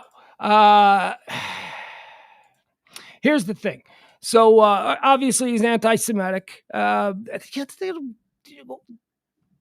Ben Shapiro, these never mind. I don't want to go in it. Trying to formulate my thoughts on this properly, because you can't do that. Like you can't do in this particular era. You can't do that. You cannot threaten a public figure and then put it out publicly on your social media and not expect at the very least to get a from the local police going, hey, so do we have to be concerned about you trying to kill Ben Shapiro? You know, you got to at least have a face-to-face, right? Because after the school shooter, don't they always say, well, did the police ever have any contact? You got to at least have the contact so that, you know. But man, the anti-Semitism, I'll tell you, I know it's all about, I know that the far right has a very serious and well noted anti-Semitic, even less so than, you know, the white power thing. There's like, you will have groups that are fine with having black members and Hispanic members and non-white members, but they won't tolerate a Jew. So whenever I see like the Ben Shapiros, you know, and they're out there and they seem to be saying all the stuff that the Boogaloo Boys and, you know, the Proud Boys and all that stuff. He seems to be saying all the stuff that they want to hear. But I sit there and I go, all right, so if you keep riling them up and they take over, you know they're going to kill you, right? You know they're coming for you and your people next, Mr. Shapiro. And now we've got an image of one of these people completely branding Ben Shapiro as one thing. I would brand him as a White Sox loving right-wing talker, but this guy completely branded Ben Shapiro by his Judaism. And the only thing he said about him was, you've spun your last dreidel, you know, which is certainly a comment about his being a Jew. So we will see. There you have it. That's why Ben Shapiro is trending. Let's see, what else do we have here? I'm telling you, it's like, Ben, they're coming for you, brother. They are. Joe Rogan's in trouble again. Yeah, he was trending the last couple of days because of anti-Trump stuff. But Joe Rogan is trending now because he said that they ought to shoot homeless people in Los Angeles. That they ought to. Now, see how I just said it there? And now, again, here's what happens. If you were just kind of half paying attention, all you heard is that one of the stories today is that Joe Rogan said on his podcast that he should shoot homeless people. He said, what? Oh, he is a monster. He's every bit the monster. And then you actually listen to it and you understand that he was kidding. That he was kidding and he was being absurd for the sake of humor, because that is, in fact, what he is at the heart of everything. He is a comedian. I can play it for you. They were talking about the absurdity of gun laws versus homelessness and the crime that comes from homelessness. And he just offhandedly made a joke in a much larger conversation about a very important social situation. He made a joke that some people got butt hurt over. And now he's trending again because he's a monster. What's up, kiddo? My kid just walked into the room. What are you watching in there? None of your business. Oh, none of my business. All right. Is it not my birthday? It's just the Batman. All right. Oh, you're watching the movie? The Batman? Okay. Enjoy that. Say he's walking around in his underwear. He's in an air-conditioned bedroom. He's sprawled out on a comforter watching the Batman. I'm telling you, that's what summer vacation is all about. I endorse all of that. Too hot to go outside. Hey, you want to go run wind sprints? No, he doesn't want to run wind sprints. I said, you want to go run wind sprints? No, I do not. No, but I'll watch it from the balcony. Impress me. Do it for daddy. All right, Chick-fil-A is trending. Chick-fil-A is trending again. Let me see here. Why is Chick-fil-A trending? What'd they do now? What did Chick-fil-A do? Hold on. How do we get this?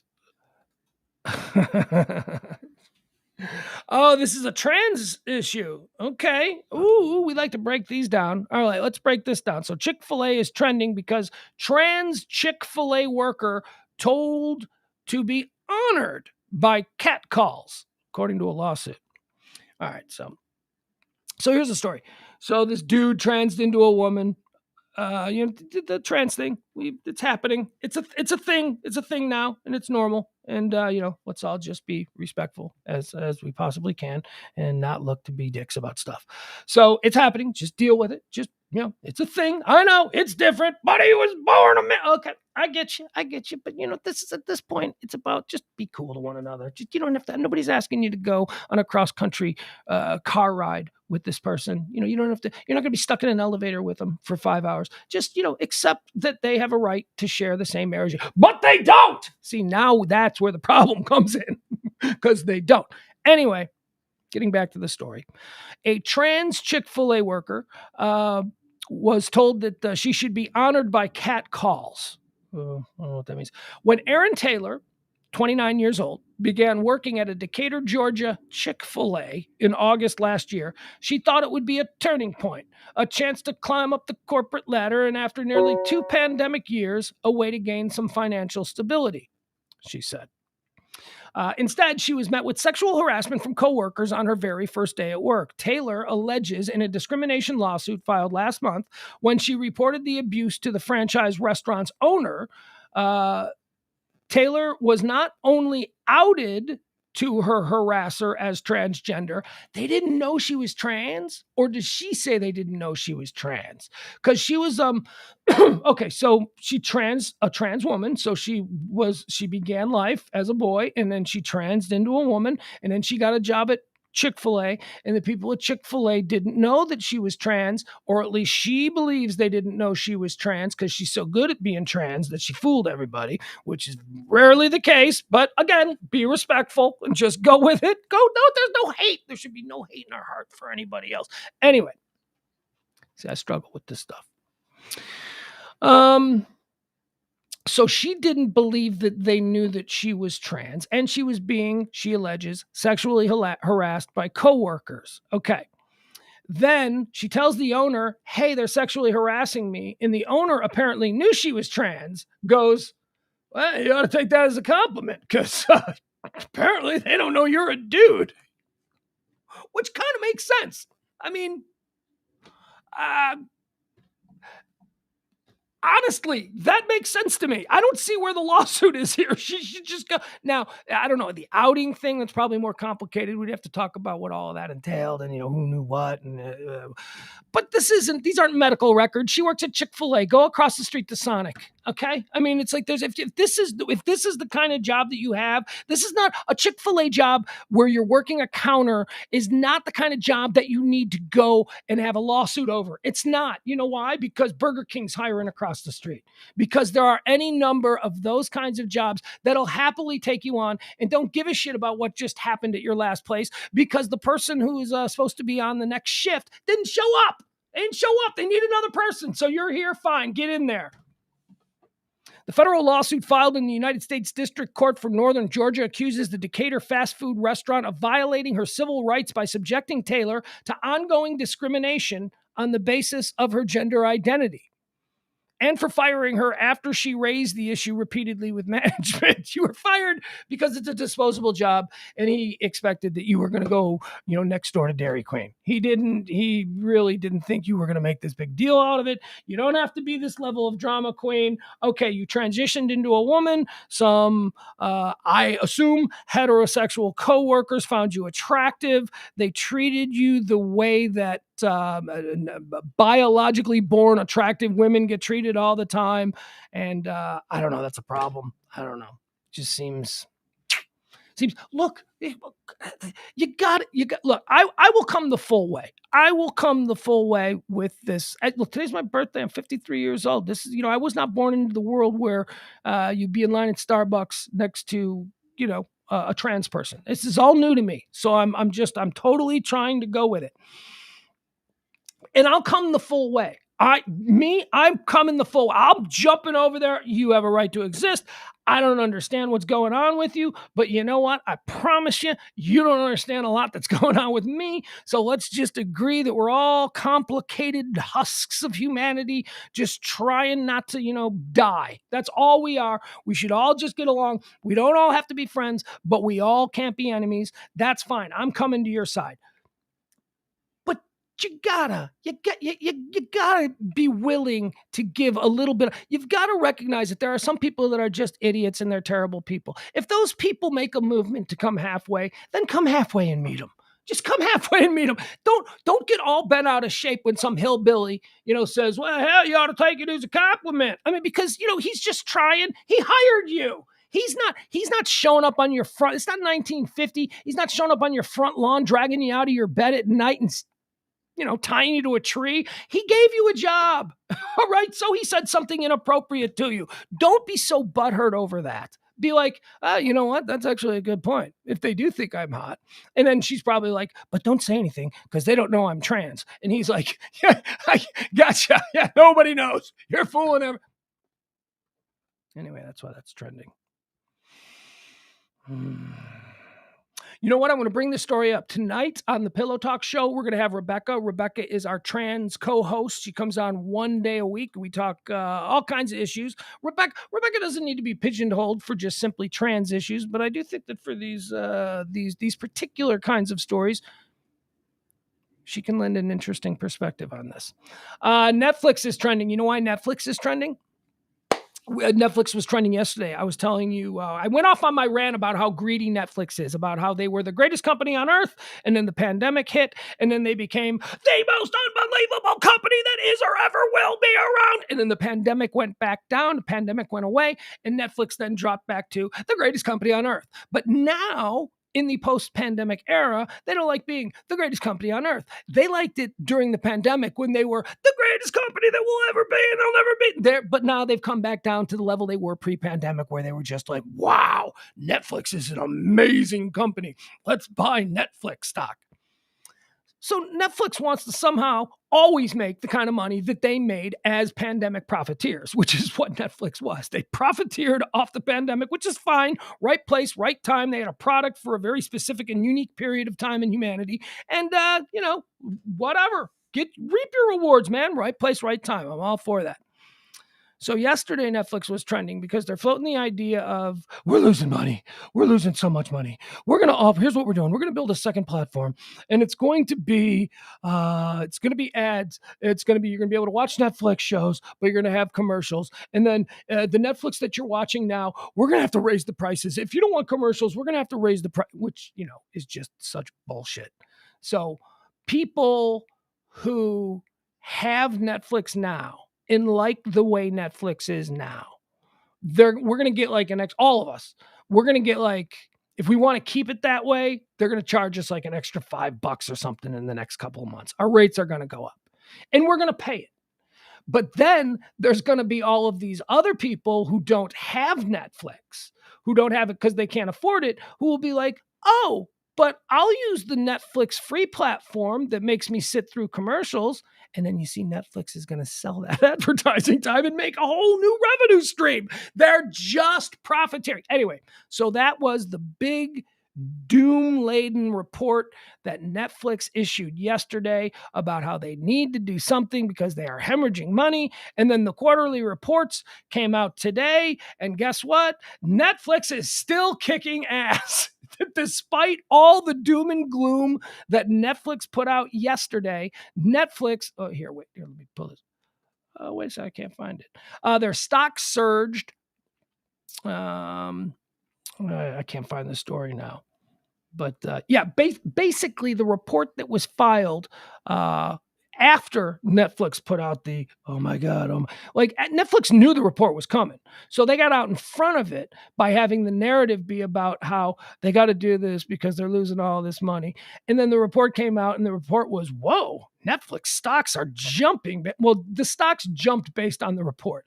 Netflix on Tuesday had said that they were looking at 2 million subscribers a month. They were looking at that level of attrition.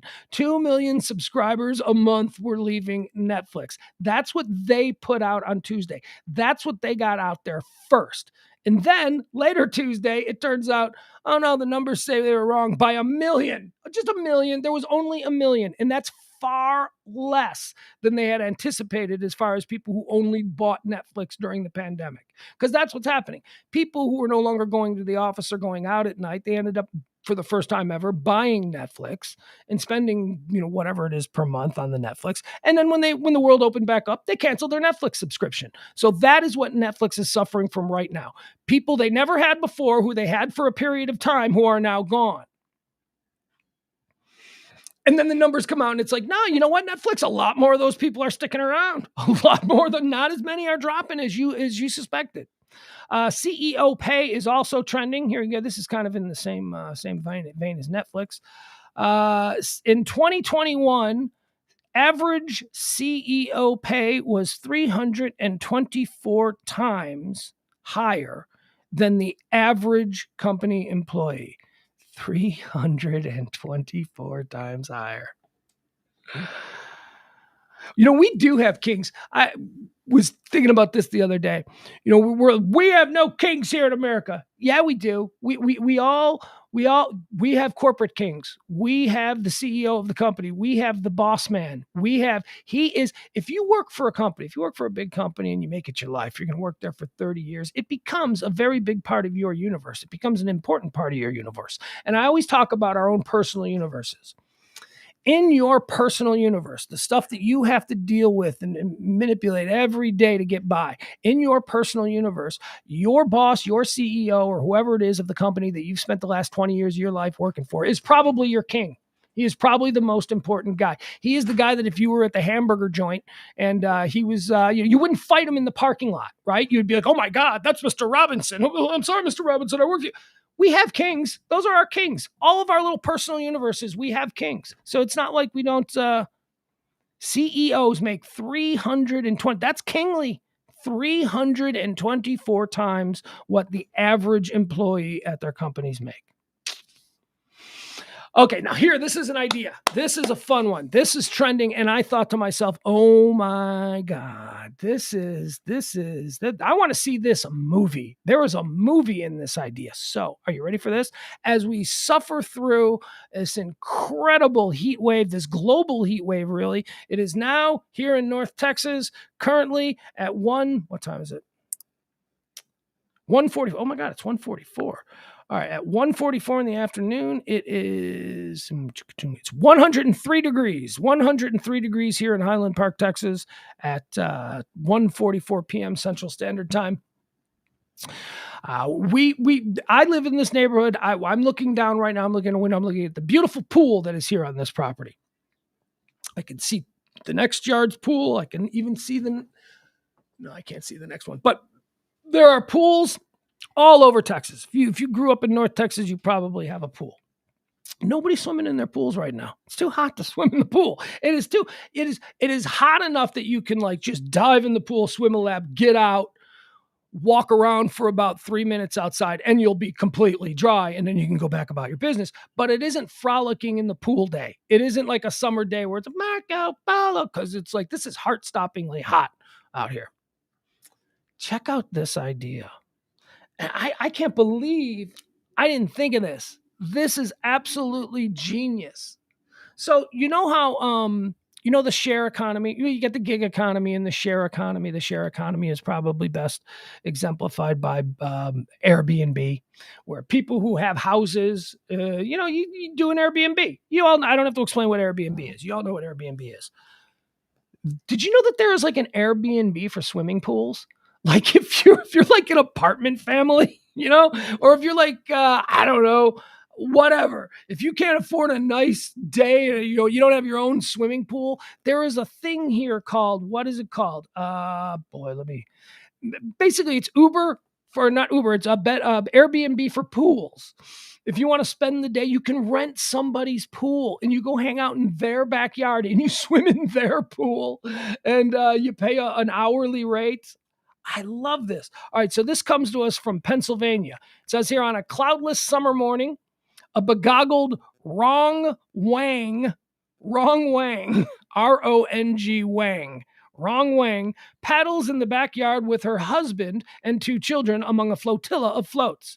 The speaker sparks tunes, watermelon chills in their cooler. Their friends, the Varams, arrive and plunge right in. 8 swimmers splashing about in 80-degree water on a beautiful summer afternoon. There's nothing better than this, says Wang, 49. It kind of feels like our pool. And yet it's not.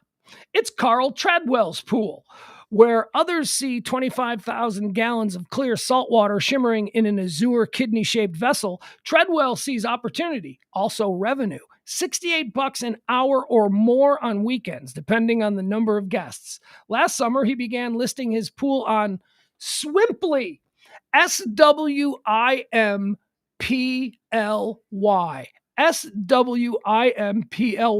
Swimply. Swimply. If you want to go swimming and you want to use somebody's pool, there's a thing called Swimply where you can all right, how much are you going to charge me to spend a half hour swimming in your pool? That is awesome.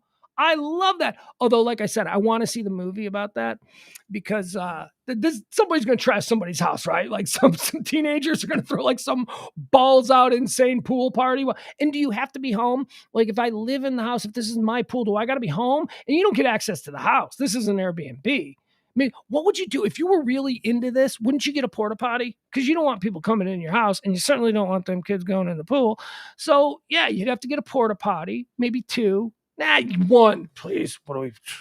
You do a porta potty, and maybe you let them use the grill. That'd be nice. That might, if they were choosing between 2 pools, maybe your little grill access, maybe a cooler. This is a great idea.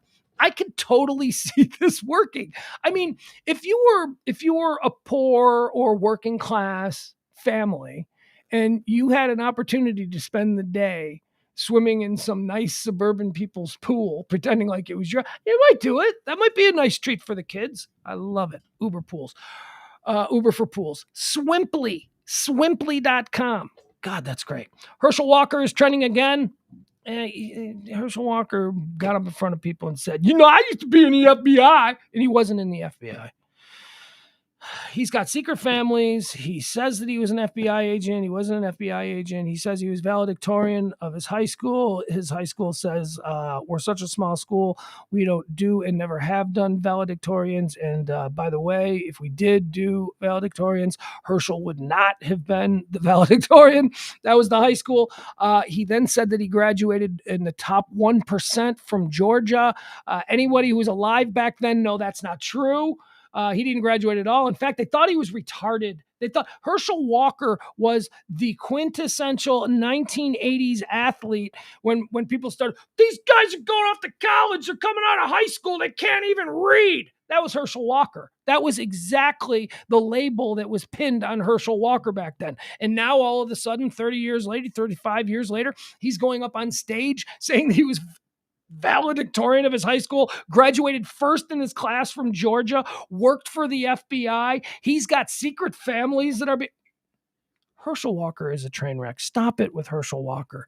There are some capable, competent, smart, driven people who could have been run in his place. And for some maddening reason, they thought that this guy could be a United States Senator. Come on, man. Come on. It's Tommy Tuberville. That's what it is. It's here's what the National Republican Party said. Hey, this is the South. Those people are really dumb and they love football. If we can just give them something that reminds them of football, we can win. That's seriously what they're thinking. That's what the fancy Ohio, New York, Florida-based power centers of the Republican Party right now. That's what they did. They got together and they said, hey, you know what? Let's get Tommy Tuberville in Alabama. They'll vote for him. And they did. And Tommy Tuberville is embarrassingly stupid. They're doing it again. They've taken that template and they're trying to do it in Georgia with Herschel Walker. And I'm telling you, this guy, Herschel Walker. Zeke is trending. Zeke, and by Zeke, I mean Ezekiel Elliott. Boy, Zeke. I like Zeke. I like Zeke, but I've learned now over the last couple of years, probably the last 10 to 15 years, I've learned that it does my heart no good to fall in love with my team's running back. We are not in the era of respecting the running back. Running backs in the NFL today are disposable Bic lighters. We get I do not foresee a time where any running back gets a huge extension ever again. I just see you work them on the rookie deal. You pay them on the rookie deal. You get 4 years out of them. You run them into the ground in the rookie deal and then send them off into the great abyss. So Zeke is trending because I guess the Madden ratings came out, for the Madden game. And there was something going on about ratings and why is Zeke rated so high. Apparently Zeke is like the 10th best running back in the NFL rated by that.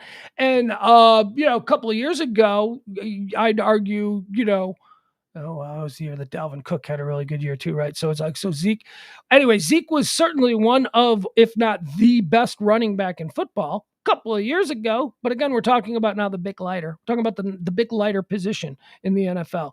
He ain't that anymore. At least he wasn't. I would love to see Zeke have a huge season this year. But I don't know. I don't expect it because, as I said, it does your heart no good to fall in love with your team's running back. Not in 2022, because you're only going to get about 2-3 years with them. And if you fall overly in love with them, they're going to break your heart when they leave, or they're going to break your heart when the team cuts them, or whatever, or when you see the slow, sad decline. We saw that. I'm a Chicago Bear fan, so I first noticed it with Jordan Howard. Jordan Howard was second in the NFL in rushing yards, and the Bears let him walk as a free agent. It's like we had a running back who was second in the NFL in rushing yards, and we're not going to offer him a contract after his rookie deal. Now the Bears ran Jordan Howard into the ground in his first 4 years on his rookie deal. But then he came up as a free agent, and the Bears were like, yeah, we're done with you. We're just go grab another running back in the draft this year, and we're going to run him into the ground. And then Jordan Howard goes off to Philadelphia. He signed a big deal as a free agent, and he sucked. You can't fall in love with a running back anymore.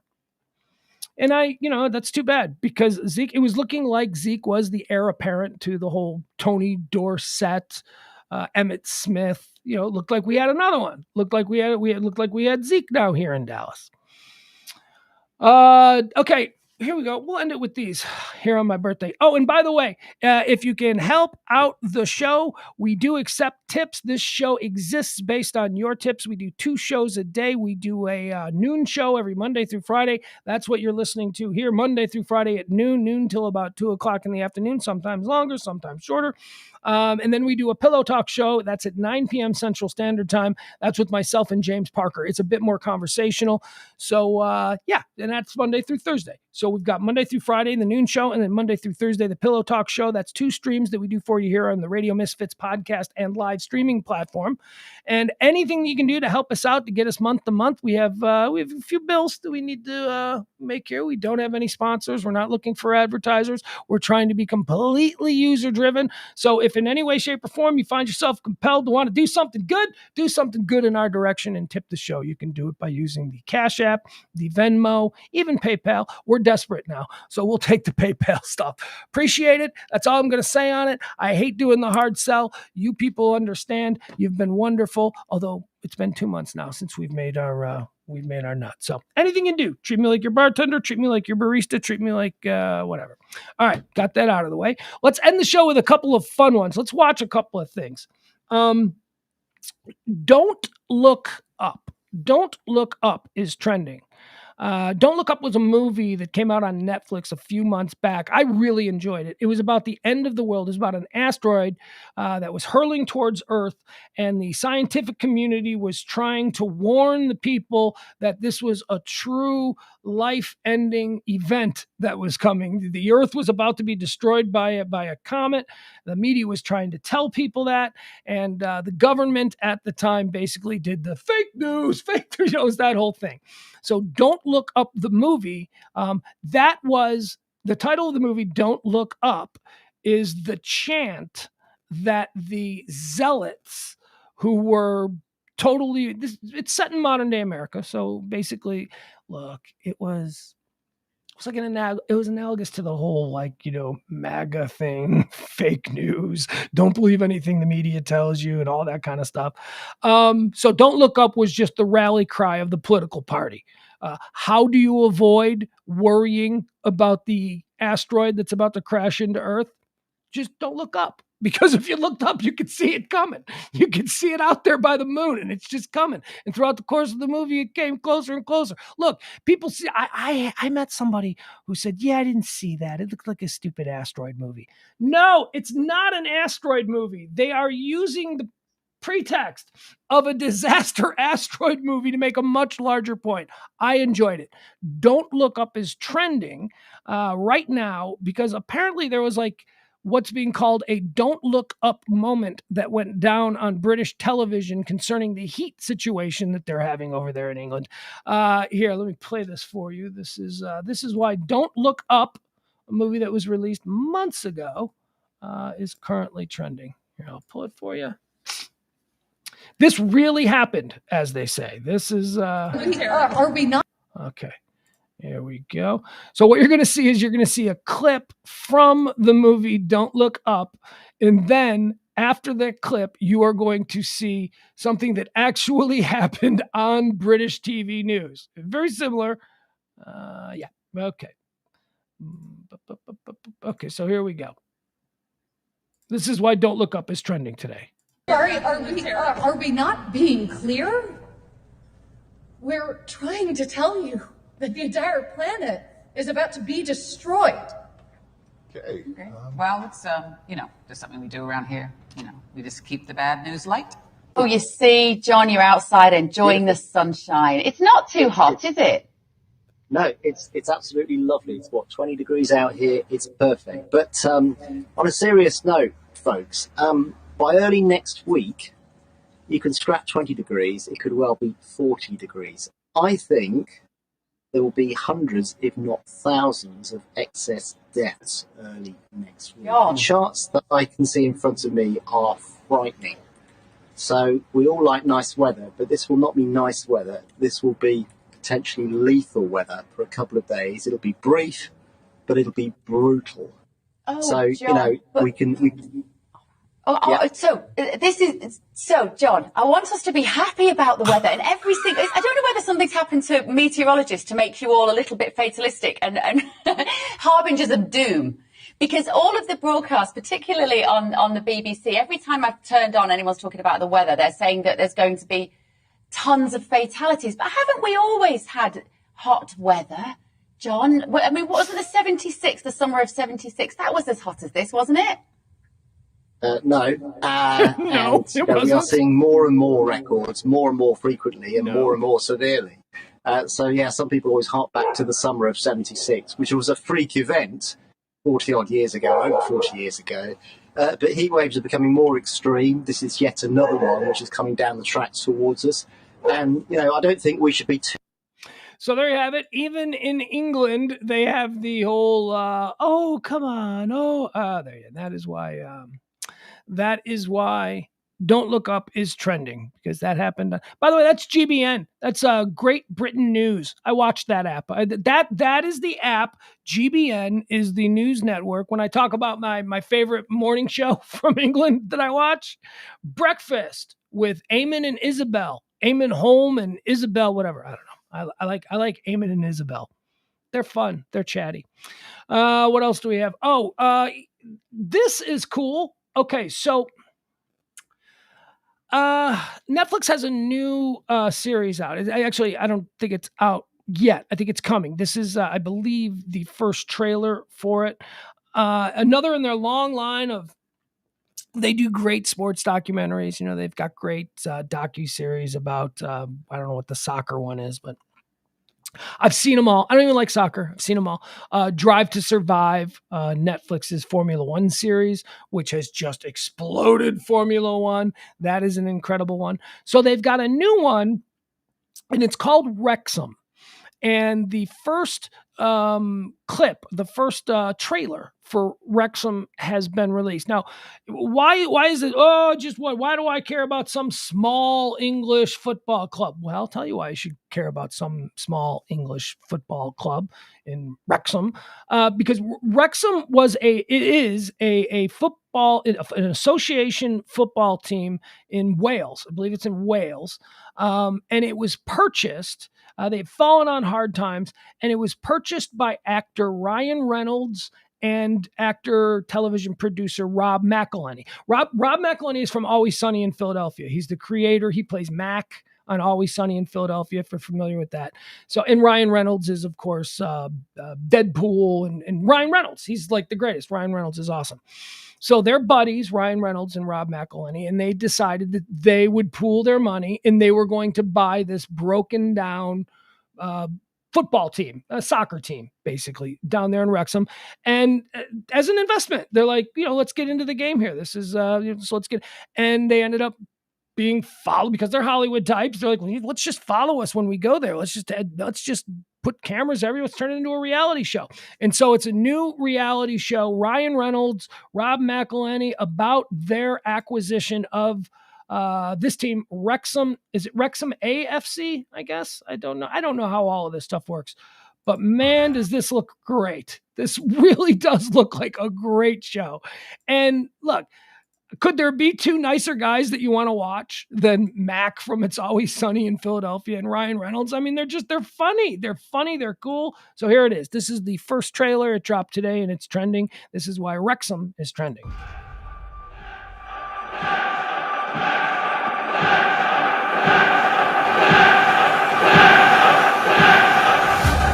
I've got with me Ryan Reynolds and Rob McElhenney, the new owners of Wrexham AFC. What was the connection between you and Wrexham Football Club? We had no direct connection. It was just a feeling. What me and my dad thought was, because Wrexham's red, Deadpool's red. That's the real reason. Sorry. I think the biggest challenge is a community looking around going, what are these two guys doing here?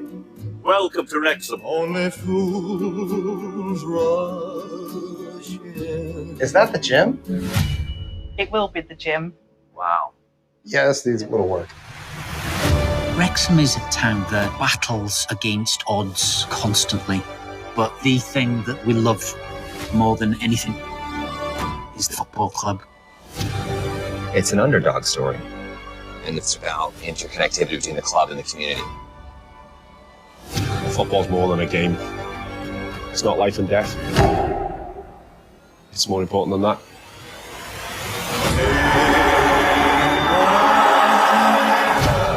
You're watching those games with your kids and your father, your mother, but I don't remember any specific game. I just remember watching my dad. If they're successful, it will be the biggest day in the history of the town.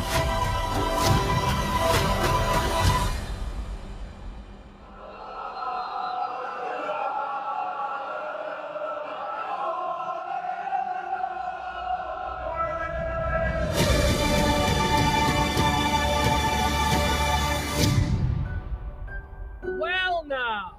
That's FX. I thought it was Netflix. All right, never mind. And Disney Plus. There you go. How about that? That looks, all right. All right. I'm definitely excited about that. As Ross Rubio says, Wrexham damn near killed him. Ho! Okay, let me see. Is there anything? Let me jump over into the trends as of now. Let's see what's up. What did I miss? What did I miss? What has started trending since we signed on? Hope nothing big. Yes, Ross Rubio. It's Wrexham with a W. W. Rex. So it plays even better into your silly little joke. Oh, let's see here. Who's trending? Who's trending? What do we have here? Let's take a look-see. All right. Let's do the current trends. Marco Rubio is trending at number 1. Don't care. Politically divisive. Nope. David Hogg is trending at number 2. Nope. National Hot Dog Day. We already talked about that. House of the Dragon. Ooh. House of the Dragon is the prequel series to Game of Thrones that I'm so excited about. New House of Dragon trailer and details provide an inside look at the upcoming Game of Thrones series. Now we don't have to. As soon as I sign off, I'll be watching the new trailer, but I don't need to bore you guys with it. Okay, so now again, these Madden ratings, these Madden game ratings are really important to the NFL community because we've got a number of different Madden position rankings. The game every year ranks the players, and my kid is obsessed with this. The best running backs in Madden 23. All right, here are the best. This is why Zeke was trending, but now the overall thing is trending. So according to the Madden rankings, Derrick Henry is number 1. Okay. Nick Chubb is number 2. Christian McCaffrey is number 3. Jonathan Taylor is number 4. Dalvin Cook is number 5. Joe Mixon is number 6. Alvin Kamara is number 7. Aaron Jones is number 8. Boy, I'll tell you, Aaron Jones, I think he's one of the most underappreciated running backs in the NFL. I know he's a Packer, and I know I have to watch him 2 times a year, and he plays in my division. But Aaron Jones is a good running back. Austin Eckler comes in at number 9, and there we go, our boy Zeke Elliott. This is why people are pissed, because Zeke Elliott is at 10. And people are like, stop it. Stop. We love Zeke, but he doesn't make this list. He doesn't make the 10 best running backs in the NFL right now. I tend to agree with that, but I like Zeke, so, let's see. What else do we have? No.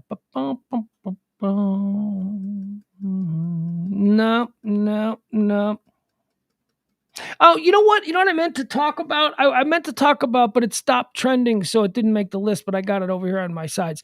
So Desus and Mero seem to have broken up. Now, this is really heartbreaking to me because, man, I thought these guys, the Bodega Boys podcast, Desus and Mero these guys, I don't know how long they've been around for. I mean, I just kind of came to know who they are within the last maybe 3 or 4 years or so.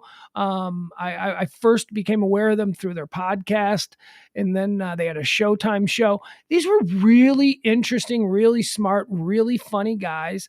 They did social commentary. They talked about pop culture. They talked about life. It was just 2 dudes, and they were hot as hell, man. I thought they were building a brand to be reckoned with. And apparently they've broken up. Apparently Desus and Mero have gone the way of, all the great. They've gone the way of Bob and Ray, Stephen, Gary, Opie, and Anthony. It doesn't matter. If you are a comedy team, and they weren't even a comedy team. They were, I don't know what they were. They were really good. They were really good, and that's really sad. I hope they figure out whatever the hell it is between Desus and Mero. I hope they figure it out, and maybe they just need a little bit of time away from each other, and then they can come back and be fun again, because they were really fun. You know what? Here, I'll just read you this story. Why not? Instead of, but see, nope, don't want that. Nah, we don't need to go into the whole Jesus and Meryl thing. We don't need to do that. All right, I think we're going to end the show here. Again, I'll ask you one more time if you can support the show in any way, shape, or form. We do appreciate it. You guys are awesome. Thank you so much for being here today on my birthday, sharing my birthday with me.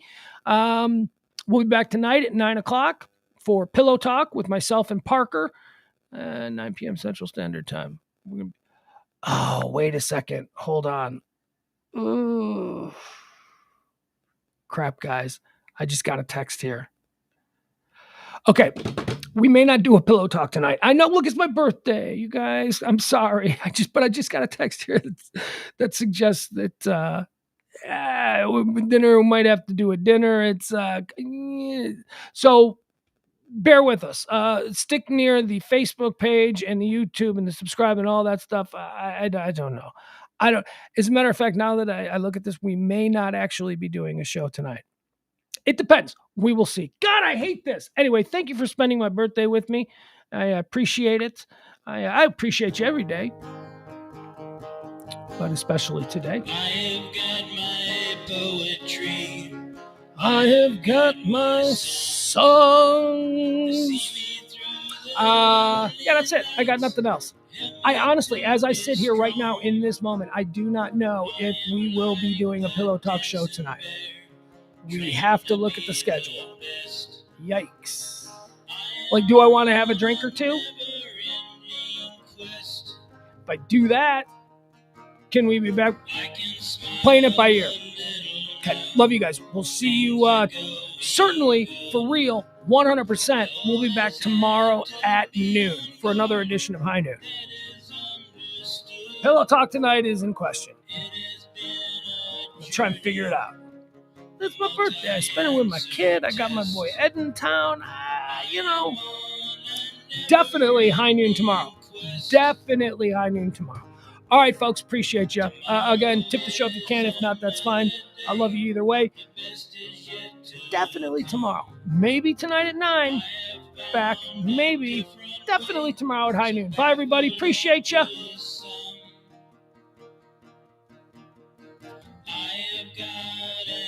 Guitar, that is all I need. I don't need no 401, I don't have the greed.